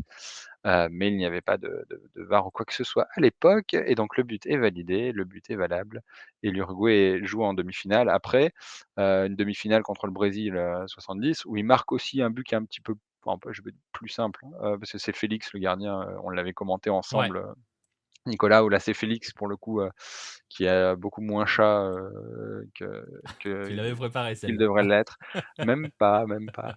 Mais c'est lui qui marque aussi le but, qui qualifie l'Uruguay pour la finale de la coupe du monde si le Brésil n'en avait pas passé 3 derrière. D'ailleurs, je fais une petite parenthèse là-dessus. Tu disais, on l'a commenté ce match, hein, où on l'avait fait dans le cadre des classiques. Kubija donne des mots de tête absolus à la défense brésilienne, hein, dans ce match. Oui, parce que c'est la compétition, c'est celle qui lui je pense que même lui en tant qu'homme après l'a beaucoup regretté. Il racontait souvent pour d'autres raisons que le but qu'il avait fait marquer contre l'Union soviétique était le plus beau de sa carrière. comme il avait une grande amitié pour tout ce qui portait un maillot rouge. On va Heu y revenir, ouais. mais il était au sommet de sa gloire et c'est le grand regret pour l'Uruguay de l'époque, c'est qu'il était un peu tout seul en attaque, dans cet Uruguay parce qu'il y avait pas Pedro Rocha, parce que les autres attaquants qui étaient dans le championnat étaient des étrangers à l'époque. Pedro Rocha était blessé, donc il a fait une très grande compétition, mais il l'a fait un peu tout seul. Ce qui fait que ça a été plus compliqué, mais en effet, il est sur cette compétition-là, il est au maximum de sa gloire. Et justement, on va l'aborder le, le personnage un petit peu après, parce que, bah, je le disais, c'est un étrange personnage, pardon. C'est un homme. Je pense on peut dire c'est un homme de contradiction, de toutes les contradictions. Oui, c'est exactement ça, parce que toute sa carrière est marquée par ça, hein, même s'il y a des contradictions qui nous apparaissent aujourd'hui, qui auraient peut-être pas été, qui étaient pas aussi flagrantes à l'époque, parce qu'être joueur de Peñarol et de National, plus tard dans sa carrière est quelque chose qui est, bah et même encore aujourd'hui se fait. Alors ça fait parler beaucoup les supporters, mais c'est pas quelque chose qui à l'époque était, disons dramatique comme ça, que ça prend des proportions aujourd'hui. Mais c'est surtout, Kubica, sa grosse contradiction, c'est qu'il est surtout marqué comme un homme de droite. C'est lui qui clairement va dire en 73, c'est-à-dire, avant la coupe du monde en Allemagne, l'Uruguay se qualifie, assez difficilement, mais l'Uruguay se qualifie. Elle se qualifie notamment l'été, quelques semaines après, le coup d'État de 1973. Hem Et dans les vestiaires, il y a des joueurs qui veulent éventuellement peut-être faire une petite signe de manifestation ou dire, essayer de montrer un soutien, aux syndicats ou quoi que ce soit. Enfin, ça se discute, dans le vestiaire et Kubica qui est déjà un leader à l'époque, parce qu'en 73 il est déjà, presque à la fin de sa carrière, heu, est l'un de ceux qui va dire: «Non, non, non, on mêle pas de politique» et puis lui de toute façon il est de droite, donc il voulait surtout pas se montrer avec des syndicalistes ou quoi que ce soit. Hem, donc on pourrait se dire c'est voilà, disons qu'il était pas du bon côté de l'histoire, on pourrait se le dire comme ça.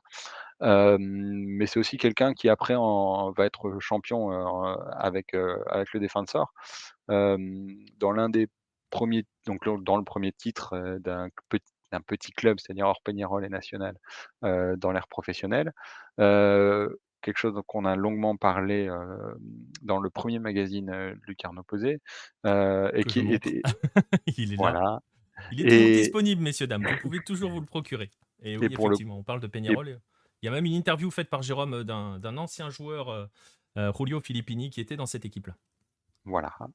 Et donc sur le Defensor, à l'époque, c'est un club qui était marqué à gauche, c'est pour ça que c'était aussi exceptionnel qu'ils soient champions pendant la dictature.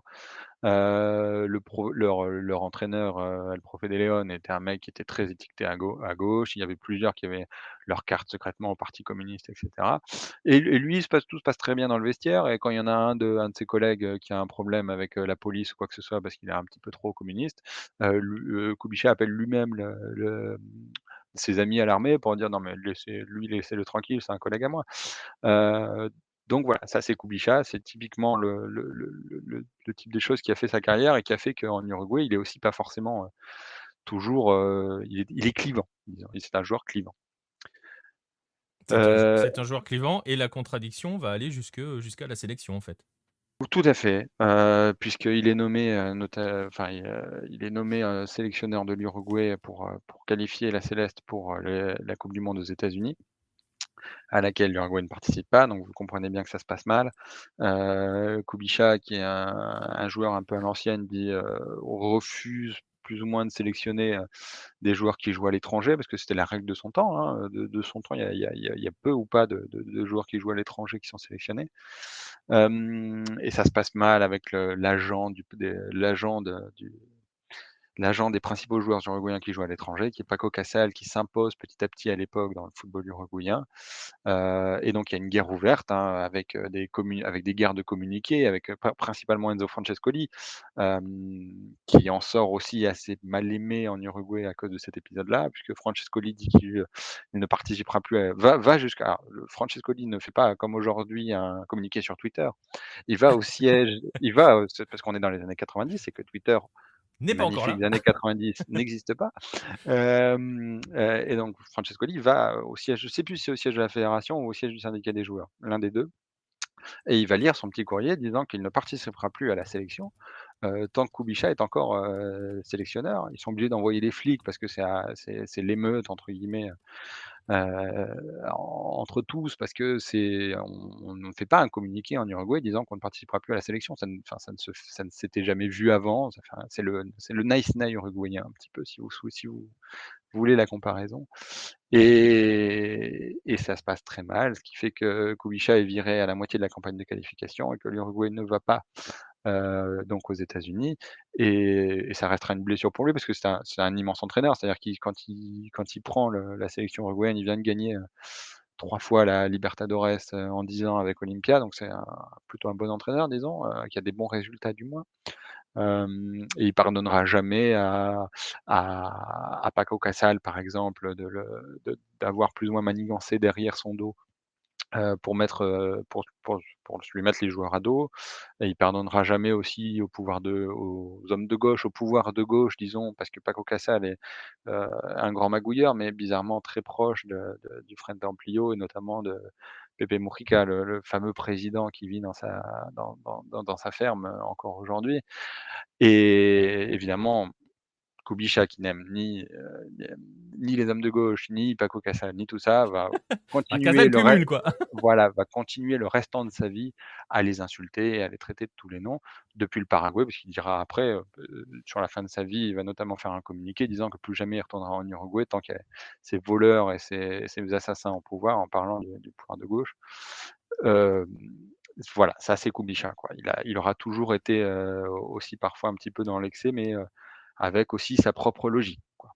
Ouais, c'est ça, il aura jamais dérogé à son chemin. Il n'aura jamais voilà, il a ses idées, très arrêtées, mais il les a gardées et Nostromo disait qu'il connaissait plus, qu'il avait entendu parler plus de lui que d'entraîneur comme joueur.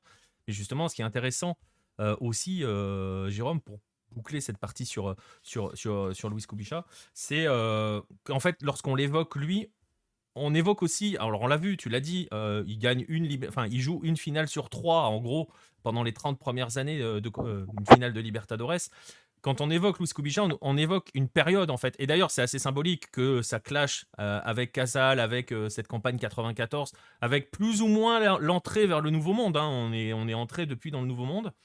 Euh, Tu disais que c'était facile d'être champion avec Peñarol ou Olympia à l'échelle nationale. Être champion, gagner la Libertadores avec Olympia, c'était quand même déjà solide, hein. C'était très costaud. Il l'a fait 2 fois. Euh, donc voilà, évoquer Kubica aussi, c'est peut-être évoquer un symbole en fait, le symbole d'un football. Bah, j'ai envie de dire le football du monde, du pré-monde d'avant, quoi. Du monde d'avant, pas du monde d'après, dans lequel on est actuellement. C'est ça, Luis Kubica aussi. C'est évoquer ce football-là qui a disparu concrètement. On parle de Peñarol, d'Olympia. Ils se sont joués il y a quelques jours. Franchement, ça n'a pas remué les foules, quoi. Oui, ça a pas remué les foules et tout le monde sent bien aussi il y a aussi ça, enfin, du moins du côté de Peñarol, il y a cette grande nostalgie et cette violence dans le fait que le match était assez lénifiant et que de toute façon, il y a aucun espoir. C'est-à-dire que de toute façon, l'équipe finira par se faire taper. Il y a trop d'écart aujourd'hui. Mais oui, Luis Cubices, c'était l'époque où, en effet, Peñarol, Nacional, Olympia atteignaient régulièrement la finale de la Libertadores et Cubica est présent à plein, plein, plein d'épisodes au-delà de parce que donc j'ai cité Peñarol, Nacional, Olympia, j'ai pas encore cité River parce qu'en 66, 1re participation de River Plate, argentin, hein, donc à une finale de Copa Libertadores et il la perd, Cubica est dans l'équipe. C'est lui qui qualifie un petit peu contre Independiente dans une sorte de demi-finale, parce que c'était une finale de poule suite à un nombre de points égaux, enfin, c'est un tout le système compliqué de la Libertadores de l'époque. Mais Kubica est aussi à ce moment-là. Il vit des moments des matchs «de légende» entre guillemets, notamment contre l'Atlético Nacional, avec Olimpia quand il les entraîne à la fin des années 80, début des années 90. Il y a des matchs qui sont absolument délirants où ça va jusqu'à 12-13 tirs au but, enfin vraiment des matchs où quand on les regarde sur YouTube, on voit qui ont marqué en Ouais. Colombie, qui ont marqué au Paraguay.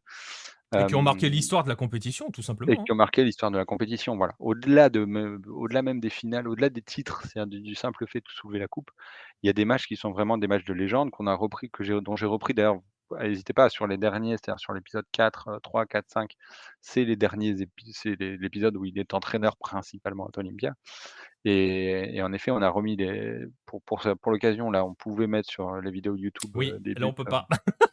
Là, on peut pas. Et n'hésitez pas à aller voir, à aller cliquer sur les articles. Il y a des matchs qui sont de légende où notamment du côté de l'Atlético Nacional où les joueurs sont morts de trouille parce qu'ils savent qu'il y a comme comme Pierre vient de le citer, il y avait déjà à l'époque des petits problèmes avec, des des des Non, la des des sécurité était, des gangs violents et cetera, qui disaient qu'ils pouvaient pas perdre, sauf que les mecs arrivent au penalty et ils voient qu'ils ont un peu leur vie en jeu et tous les Colombiens se loupent.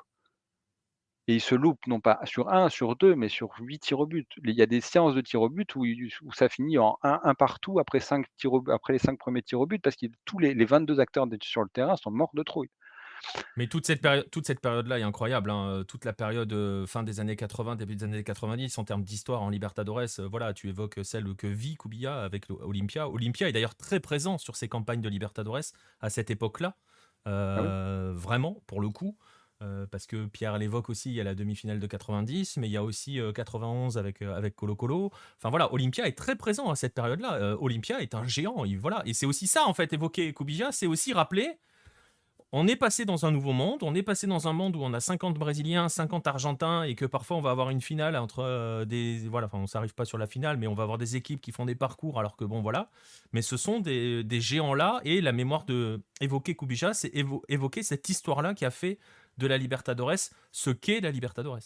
Ouais, et je vais te dire 2 anecdotes, pour terminer sur Kubija, mais la 1re qui est rigolote, c'est que donc, en 66, la finale est donc, River Peñarol. Il y a pas de club brésilien cette année-là.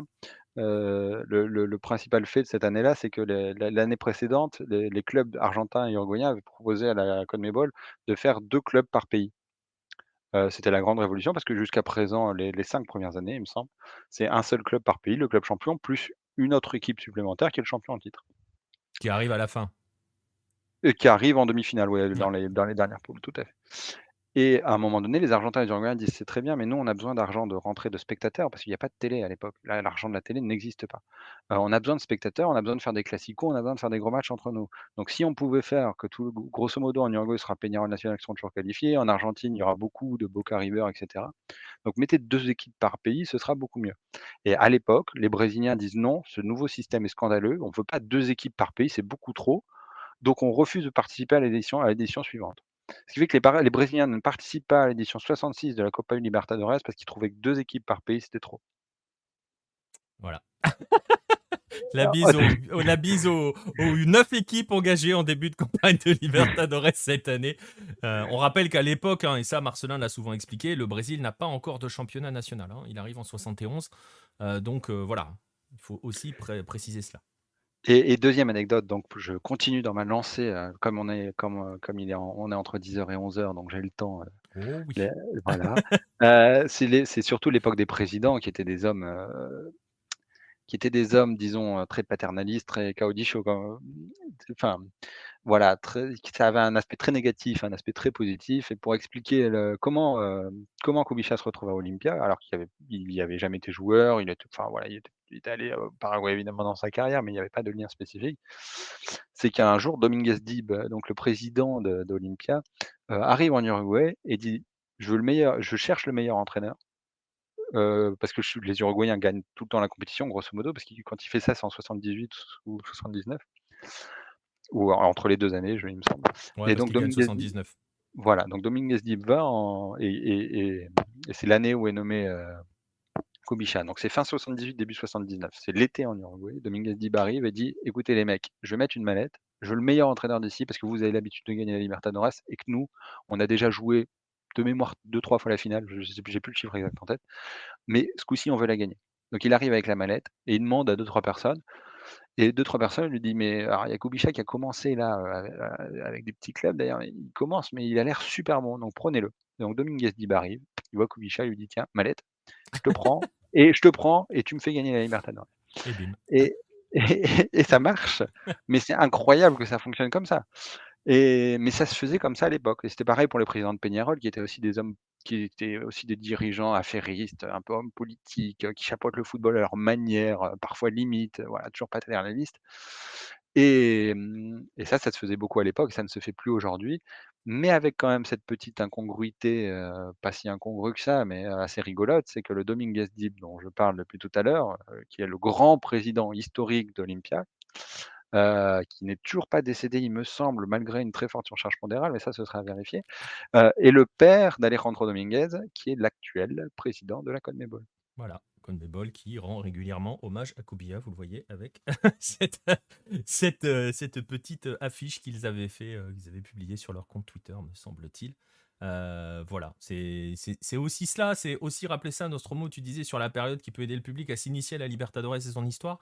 Alors avec Kubia, oui, je pense que tu parles de la période de la fin des années 80-90. Ouais, parce que elle est spéciale hein, quand même cette période-là, avec les Colombiens d'un côté et avec ce qui se passe sur les autres, c'est très compliqué, elle est spéciale, mais c'est vrai que ça donne souvent des rencontres assez épiques. Mais voilà, c'est aussi cela hein, qu'il fallait évoquer en évoquant Luis Cubilla. Je le rappelle et je vous invite, je vous mettrai tous les liens, si vous êtes en train d'écouter cette émission sur les rediffs, sur les replays. Les liens sont dans la description pour aller lire la saga que Jérôme lui a consacrée sur le site.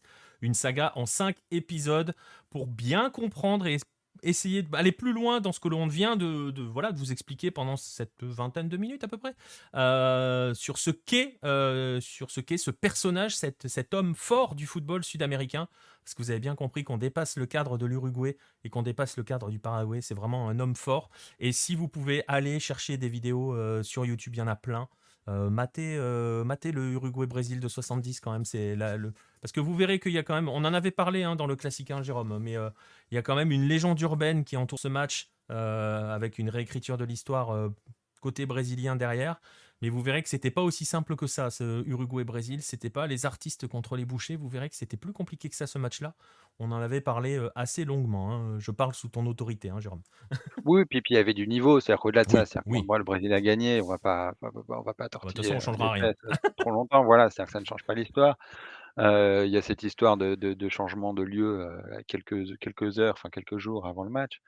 Mais surtout, ce qu'il faut retenir maintenant, je dis avec le temps, c'est qu'en effet, même quand on regarde le match de l'Uruguay, pendant 45 minutes, les Brésiliens sont pas bien, hein. Pendant 45 minutes, les Brésiliens se disent: «Oh merde». Oui, oui, non, mais clairement, Heu, clairement. Et ça joue. Et vous verrez aussi quand même à quoi ressemble le jeu de Luis Cubilla sur ce match-là. Ne serait-ce que sur ce match-là, vous aurez un petit peu l'étendue du talent du joueur, hein, parce que Nostromo disait qu'il connaissait, il avait entendu parler de l'entraîneur. Essayez de découvrir le joueur parce que c'est franchement pas mal quand même. Hein. C'est un sacré puntero quand même. Hein.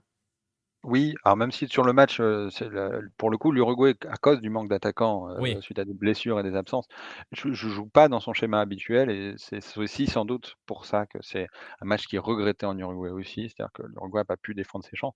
Il joue en attaquant de pointe presque et c'est pas là où il est le meilleur. ouais. C'est un peu le Mbappé de l'époque, si tu Ouais, sur le format, on aurait presque dit le Messi, mais bon, il faut pas le dire quand on est uruguayen. Voilà, bah, on va rester là sur Luis Cubilla. Je vous invite, je le disais, à aller lire ces 5 articles sur la saga Luis Cubilla et je vous invite à découvrir vraiment, à chercher à découvrir un petit peu plus ce joueur-là. J'espère qu'on vous aura donné l'envie d'aller le découvrir, justement. C'est un petit peu le but aussi de cette émission, de ces chroniques-là, de vous donner envie de découvrir ceux, CEUX, qui ont fait l'histoire du football de la planète Hello, là en l'occurrence le football sud-américain. On était en Uruguay. Bah, vous savez quoi? On va y rester. On va passer au joueur de la semaine.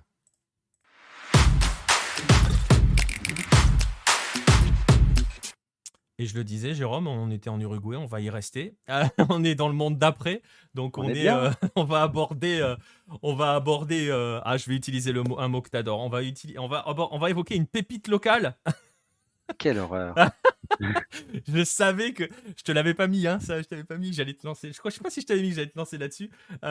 Comme ça, de toute façon, on va parler d'un garçon dont on a beaucoup parlé il y a quelques mois, dont on parle un petit peu moins et qui va revenir, je pense, dans l'actualité. Vous allez voir pourquoi. C'est Agustín Álvarez Martínez, joueur de Peñarol. Le voici. Est-ce que tu peux nous présenter un petit peu le garçon?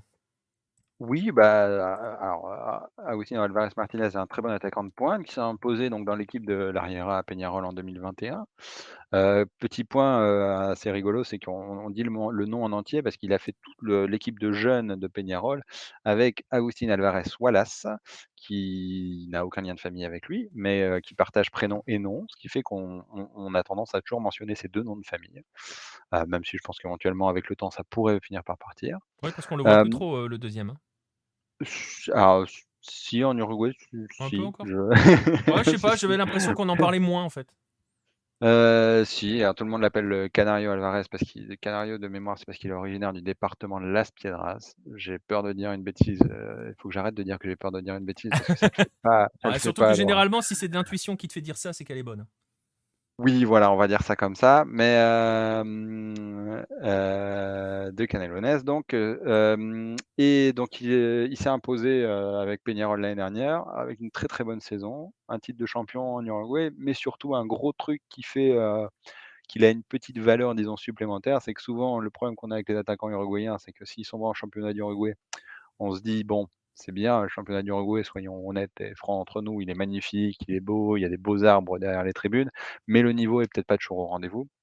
Lui, pour le coup, a ce petit, plus, cette petite piécette qui fait qu'il est le meilleur buteur l'année dernière de la saison de Sudamericana et ça vaut quand même déjà aussi, ça pose, quand même un petit peu le joueur. Il avait le grandement aidé à ce que le Peñarol arrive en demi-finale, de la Copa Sudamericana. Il apparaît à la fin de saison, donc 2020 qui se jouait début 2021, à cause du covid qui avait été un petit peu reporté. Et donc il explose vraiment dans cette Copa Sudamericana, avec, des caviars de bons joueurs autour de lui, hein, puisqu'il y avait, Facundo Torres, David Terrance, qui était parti rapidement après au Brésil. Et sa progression l'amène même à être titulaire en sélection en septembre, contre la Bolivie. Une belle victoire 4-2, de mémoire. Il est titulaire, à l'époque, bon, en l'absence des buteurs habituels, hem, puisque les autres étaient souvent blessés, Suarez, Cavani étaient blessés de mémoire. Il y avait aussi 2-3, pas suspendus, mais positifs au covid. Et ce qui fait que le maestro, dans l'un de ses derniers matchs, du moins l'une des dernières victoires, de l'Uruguay, l'avait titularisé et il avait été bon. Il a déjà donc des sélections et un but en sélection. Voilà. Et donc, tu l'as dit, il y a ce parcours en Sudamericana, il y a enfin ces statistiques aussi, hein, là pour le coup, on a évoqué le côté pragmatique pour démarrer sur Kubia, on continue à être un petit peu pragmatique avec Alvarez Martinez. En même temps, on peut pas être plus autre chose que ça parce qu'il est encore très jeune ce garçon, mais voilà, c'est là où on arrive sur le mais. Il a fait en gros, allez, on va dire une demi-année vraiment très très solide. Je suis méchant peut-être en disant une demi-année, je peux pousser jusqu'à septembre, allez, on va Une dire. année, ouais, Ouais, presque une année, parce que après sur la fin de l'année dernière, ils souffrent aussi un petit peu, ils ont pas eu de vacances depuis longtemps et ouais. cetera. Bon, il a fait une année, le titre, de Peñarol lui revient, en partie, enfin, comme d'autres joueurs.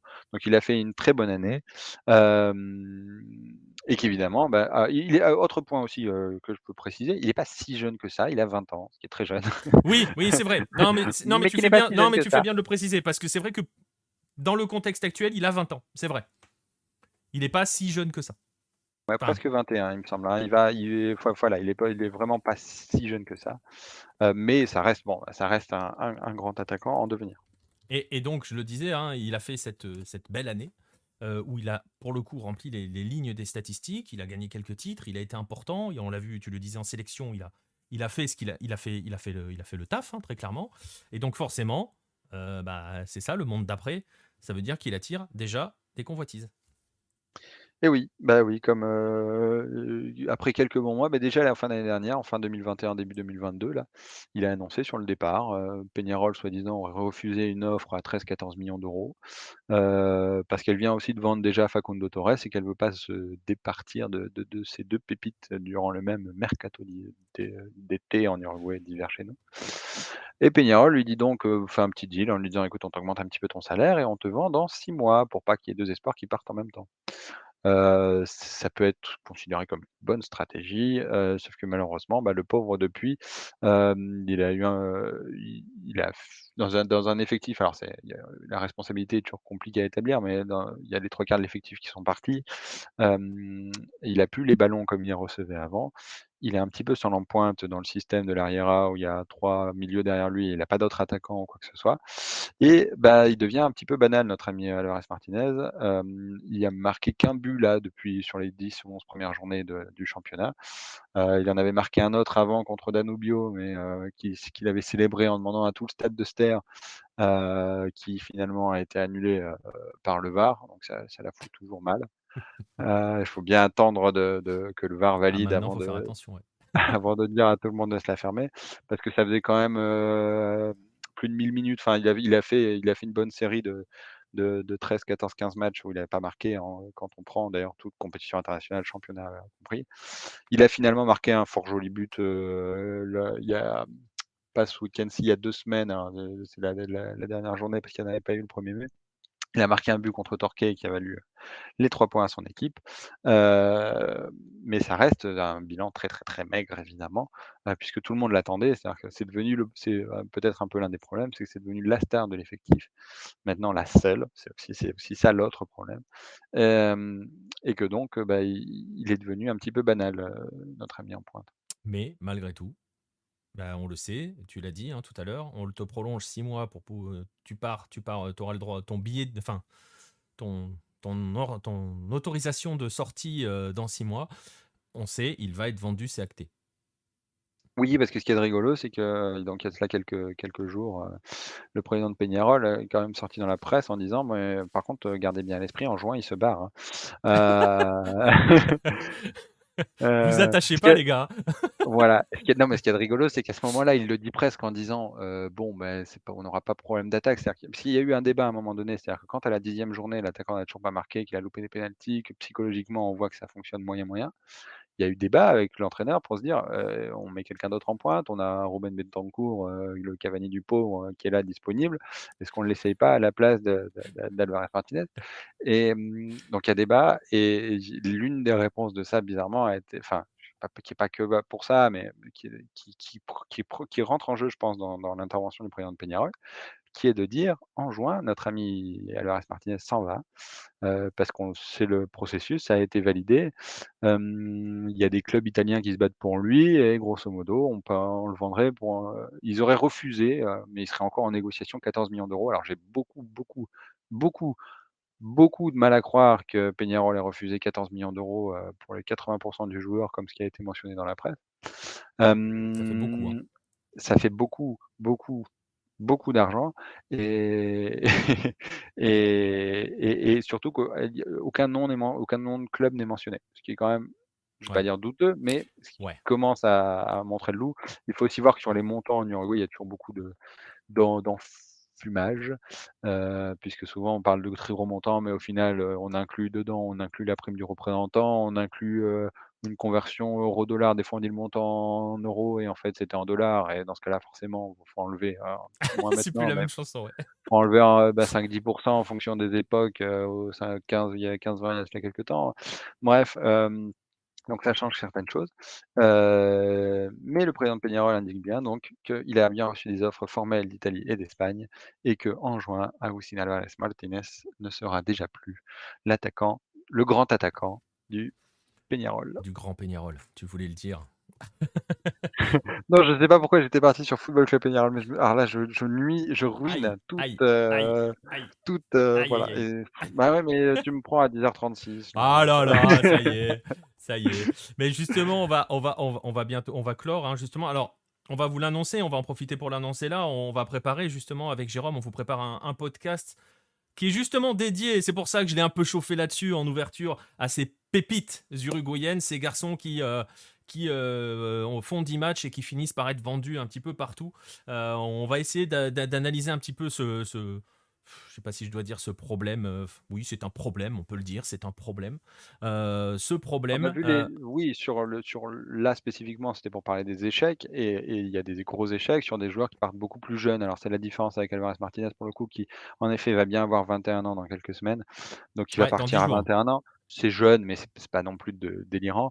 On a beaucoup de cas de joueurs qui partent, à 17 ans et demi, à 18 ans, parfois à la limite, des règles de la FIFA, et qui se fracassent, lamentablement contre le mur du professionnalisme en Europe. Je sais pas, enfin, il y a différents cas, mais ça arrive extrêmement souvent et c'est pour ça que ce petit mot, tu le sais, c'est pour ça que tu me titillais tout à l'heure. Eh oui, Mais c'est pour ça que les pépites, les cracks et les cetera, craquitos. voilà, ça il y a rien de plus terrible. Il y a rien de plus Bah terrible oui, que oui, ça. surtout quand vous voyez par exemple que au trophée français, hein, on peut avoir 80 matchs professionnels pour être considéré comme un espoir. Voilà, donc il y a des Alors pour pays. le coup, pour l'UNFP, c'est parce qu'ils ont pris les critères des espoirs, des espoirs footballistiques, c'est enfin de FIFA qui sont les U21 ou les Oui, c'est U20, je ça, sais oui, plus. mais voilà, mais Mais tu vois, bah, mais on est quand même pas sur le même critère entre un garçon qui a 80 matchs de première division qui est des défenseurs titulaires à l'OM avec 30 matchs, avec un garçon qui a 10 matchs en première division uruguayenne, la bise à Pellistri. Mais on aura le temps d'en reparler. On aura le temps d'en reparler. Pellistri qui qualifie l'Uruguay à la Coupe Qui du qualifie Monde. l'Uruguay à la Coupe du Monde. Non, mais c'est ça. Mais voilà, ce sont ces sujets-là que l'on va aborder dans le podcast qui arrive cette semaine. Vous l'aurez, je pense, probablement samedi, hein, le temps qu'on l'enregistre et que je fasse le montage et tout derrière. Voilà. Par rapport à cela, on peut lui souhaiter quoi à ce garçon là, à Agustín Alvarez? On va même plus l'appeler Alvarez Martinez maintenant qu'il va arriver en Europe, puisque quand on voit par exemple un Santos Borré qui devient Borré tout court, je vais pas te parler de Arrascaeta au Brésil, Oui, me parle pas des Brésiliens qui sont sur une autre planète. mais là on parle d'arriver en Europe, il s'appellera plus Alvarez Martinez, je suis sûr quand il va arriver en Europe. Déjà vous voyez sur le maillot, il s'appelle Alvarez tout court. On peut lui souhaiter quoi à ce garçon? Alors, j'ai assez confiance en lui. Je trouve qu'il a des qualités qui iront bien en Europe. Il a le physique déjà, il a un bon physique entre guillemets déjà développé par rapport à d'autres joueurs comme Pellistri ou Torres. Alors Torres est parti aux États-Unis, ça compte moins, mais des fois il y a des joueurs qui partent un petit peu frêles ou j'ai plus de doutes par rapport à ça. Il a des bonnes qualités pour son poste, il a le physique qui va bien, il a un vrai bon sens du but. Alors je dis ça après des 10 matchs où il n'a pas marqué, donc forcément ça lui met un peu à l'argument, mais il a un vrai bon sens du but et une capacité de trouver la cage de quelque angle que ce soit dans la surface. Je pense qu'il a les qualités pour réussir et après c'est toujours le problème, comme n'importe quel joueur, de son âge ou de cette tranche d'âge, disons entre 18 et 22-23 ans, c'est comment va-t-il vivre, le départ en Europe? Comment va-t-il vivre le changement de culture? Comment va-t-il s'acclimater? Comment va-t-il faire tout un tas de choses que certains joueurs arrivent très bien, que d'autres n'arrivent pas du tout, on comprend pas pourquoi. Le Colo Ramirez est parti, il avait 24-25 ans et Ouais, ça s'est mal passé, il s'en est heu, toujours pas remis d'ailleurs. il s'en est toujours pas remis, ouais. Alors que c'était pas un crack, c'était disons que c'était plus considéré comme une pépite quoi, disons. Même si je l'ai vu, il me semble d'avoir vu Pépite Apollinaire, j'ai 25 ans, faut arrêter quand même. Et sans tricher sur l'âge, hein. Non, non, mais bon. Et donc c'est toujours très compliqué à dire, c'est toujours très compliqué, comme n'importe quel transfert, dans l'absolu, Ouais. comme n'importe Ah oui, quel oui, transfert. complètement, Qu'est-ce qui complètement. fait qu'un joueur, va réussir à Strasbourg, se planter à Lyon et va se relancer à Rennes? Vous aurez retrouvé, celui que je et voilà donc je Ce n'est sais pas Bourigeaud. voilà. Mais donc c'est très compliqué de dire ce qui va se passer. Il a des qualités pour réussir et c'est ce qu'on lui souhaite. Exactement, et on va suivre ça avec attention. Pour répondre à Pierre dans le chat, il n'est pas Sampaoli compatible puisque c'est un avant-centre, c'est un pur neuf et Sampaoli n'a pas besoin d'avant-centre dans ses équipes. Il joue sans avant-centre normalement. La bise à Arkadiusz Milik, le grand attaquant de l'OM. On va rester là sur. On a bien vanné tout le monde. Je crois qu'on a chargé un petit peu tout le monde. On va être bien. On va avoir des ennemis un petit peu partout. Ça va être cool. On va en rester là pour le joueur de la semaine. Suivez donc Agustín Alvarez Martinez. On va voir ce qui va lui arriver. On va espérer qu'il ne sera pas sacrifié sur l'autel des pépites uruguayennes parti trop tôt. Mais on l'a dit, il part pas trop tôt, lui, pour le coup. Et il a même presque le temps de connaître un petit peu le doute avant de partir. Donc ça peut aussi lui servir. On verra ça à l'avenir. On va passer à la suite. On va passer au maillot de la semaine et on va aller aux États-Unis.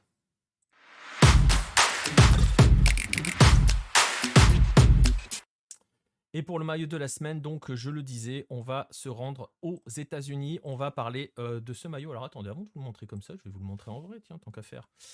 Puisqu'il est là, ce maillot. C'est le maillot des Seattle Sounders, le voici. Ce maillot très particulier, je vous l'accorde, je vais vous expliquer pourquoi il est particulier. Je vous rappelle que si vous voulez vous le procurer, il faut absolument le floquer Raúl Ruidiaz, hein, c'est une obligation, la bise à Romain. Donc voilà, il n'y a pas d'autre choix. Ce maillot très particulier des Seattle Sounders, c'est aussi l'occasion de leur rendre hommage parce que vous l'avez peut-être suivi, vous l'avez peut-être lu aussi sur Lucarno Posé. Les Sounders ont vaincu les Pumas. On parlait des Pumas la semaine dernière, donc on a parlé de leurs victimes la semaine dernière. On parle des vainqueurs aujourd'hui. Ils ont vaincu les Pumas 3-0 au Lumen Field. Leur stade devant plus de 68 000 personnes, donc record d'affluence sur ce match. Plein comme un œuf, ambiance folle, ils ont gagné 3-0 et ils ont gagné 3-0 face aux Pumas. ils ont donc remporté la CONCACAF Champions League, la Ligue des champions de la zone CONCACAF. Et c'est un exploit, et c'est un véritable exploit parce que tout simplement, c'est la première fois au XXIe siècle qu'un club de MLS y arrive. Et c'est la 3e fois dans toute l'histoire de la compétition.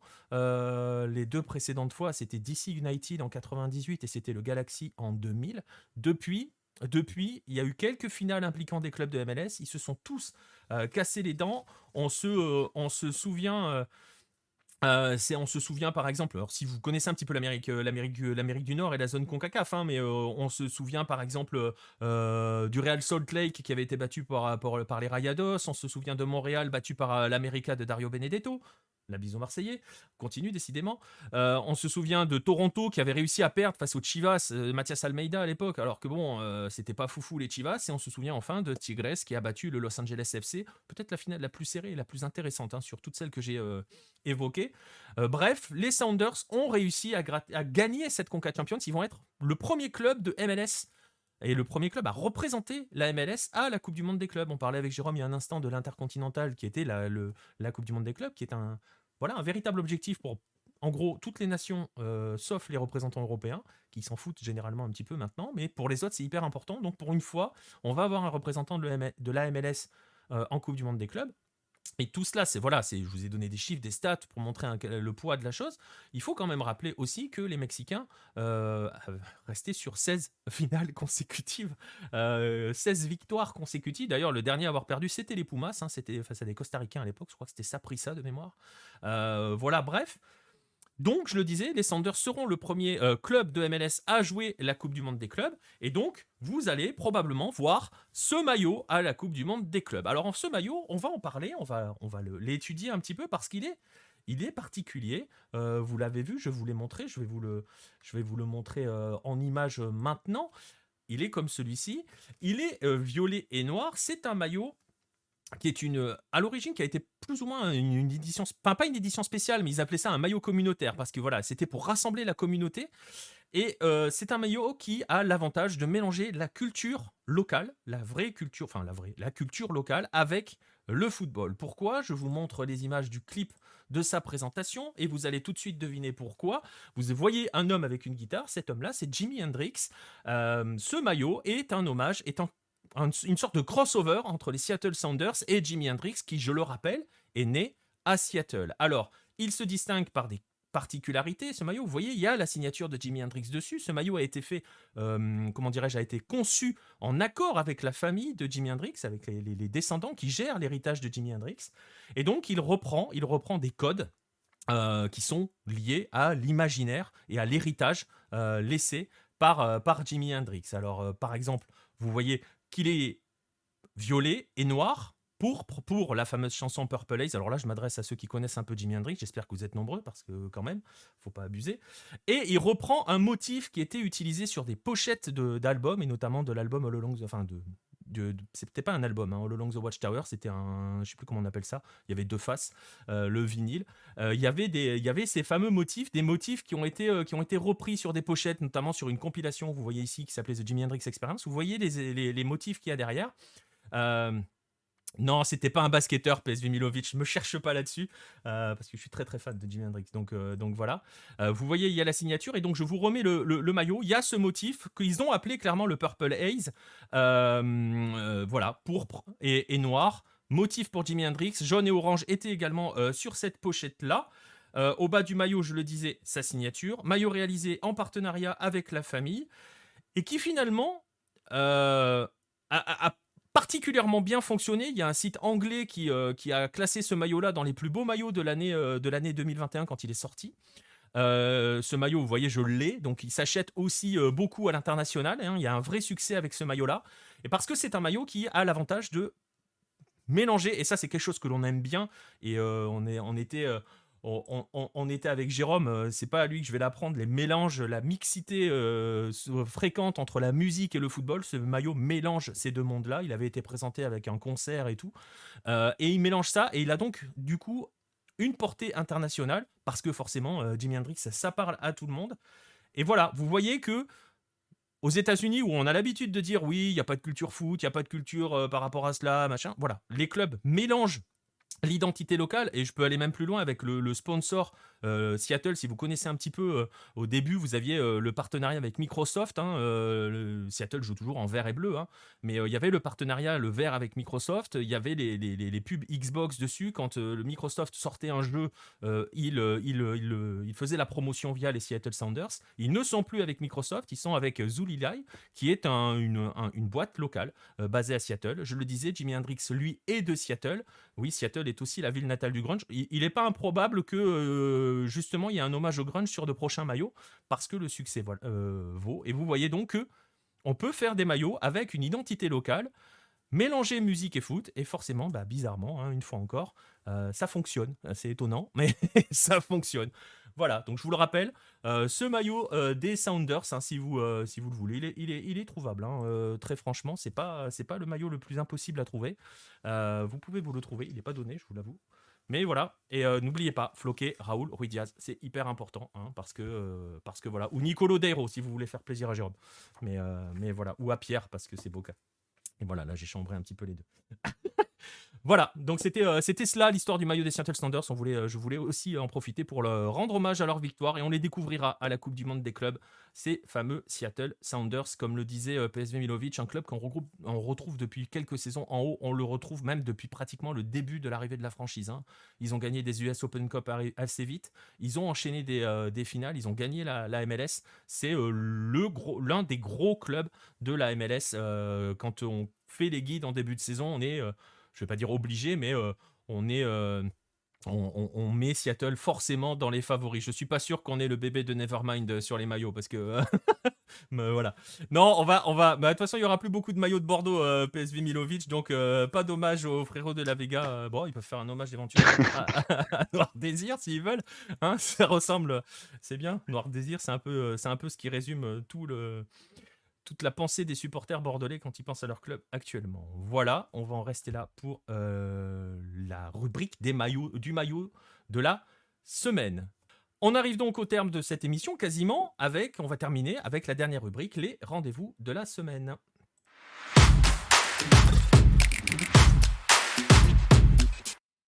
Rendez-vous de la semaine, on l'a un petit peu évoqué tout à l'heure avec Pierre. Il parlait des quadrangulares qui s'approchent bientôt en Colombie. C'est pas pour ce week-end, mais par contre, dans d'autres championnats, ça s'approche. On entre dans le sprint final. On va commencer avec l'Argentine, puisque les quarts de finale de la Copa de la Liga sont connus. Et là, le truc encore plus fou, c'est qu'on sait maintenant enfin quand est-ce qu'ils vont jouer, parce que ça s'est décidé cet après-midi. C'est aussi ça, et ils vont jouer après-demain. Voilà. Voilà. Bref, alors, tout ça pour vous dire qu'on aura le premier match de la semaine de ces quarts de finale de la Copa de la Liga, Racing contre Aldo Civi, le vainqueur du groupe A contre le quatrième du groupe B, Aldo Civi, le club de Martin Palermo et du Tanque Silva, donc rien que ça, c'est tout un programme. Dans la nuit de mardi à mercredi à minuit 15h française. Dans la foulée, un excitant Boca Defensa et Justicia. Si vous voulez voir la folie BKCC, c'est toujours un grand moment. Et la nuit suivante, deux autres gros matchs, Estudiantes Argentinos et River Plate Tigre. Pareil, les horaires, minuit 15 pour le premier, 2h30 pour le deuxième. Voilà pour les quarts de finale de la Copa de la Liga Argentine. On rappelle que c'est plus un championnat. Voilà, ouais, ça devient sérieux. Sprint final aussi ce week-end en Australie, puisque là, on entre dans les playoffs. On a fini la phase régulière. Vous aurez l'article demain sur Lucarno Posé.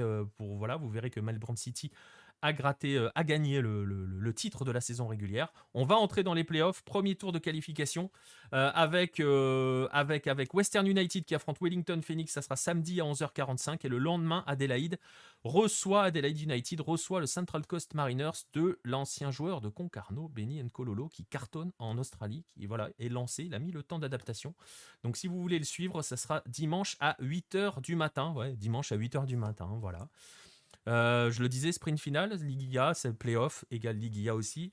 Liguilla au Mexique avec les quarts de finale qui sont connus. Alors là, pour le coup, j'ai pas encore vu passer les heures de ces quarts-là. C'est dans mercredi et jeudi, heure mexicaine. À voir, on n'a pas les horaires encore. Pachuca, Atlético San Luis, un énorme Chivas Atlas. Là, ça va être monstrueux parce que voilà, c'est le classico de Guadalajara. Tigres, Cruz Azul et América Puebla. Je sais pas si mes compères sont encore là. Vous avez des Oui, matchs à ajouter à cette bien sélection, sûr. messieurs? Oui, bien sûr. Moi, j'ai la dernière journée en Colombie ce week-end. C'est la dernière journée du coup de la phase todos contra todos. Il y a un intéressant Santa Fe Once Caldas qui va déterminer si oui ou non Santa Fe va se qualifier dans les 8, hein, qui a limogé Martin Cardetti. Santa Fe il y a quelques semaines, apparemment, c'est que ça se passait vraiment pas très très bien avec certains joueurs. Sans citer de nom, il en a défoncé quelques-uns au passage dans un communiqué, mais Santa Fe qui est 9e, qui peut en cas de victoire se mettre dans les 8 tout simplement et jouer les quadrangulaires. Ok, voilà. Santa Fe Once Caldas. Jérôme, Uruguay, ça on joue ce week-end? Ou je te propose? Oui, non, si, on joue, évidemment, on joue la 12e journée. Est-ce que J'étais en train. Maldonado va aller chercher le titre? Non, moi j'allais proposer samedi le petit central espagnol Cerro de Walter Pandiani, qui a dans son équipe des grands joueurs comme Tabaré, Uruguay Vides. Ouh. On parle de 2e division, ça se jouera au Paladino, j'imagine, un matin. Euh, voilà, c'était le rendez-vous à pas louper. Et ben voilà, on va en rester là donc. Sur ces rendez-vous-là, si vous en voulez d'autres, n'hésitez pas à nous suivre sur les différents réseaux sociaux, vous les avez vus.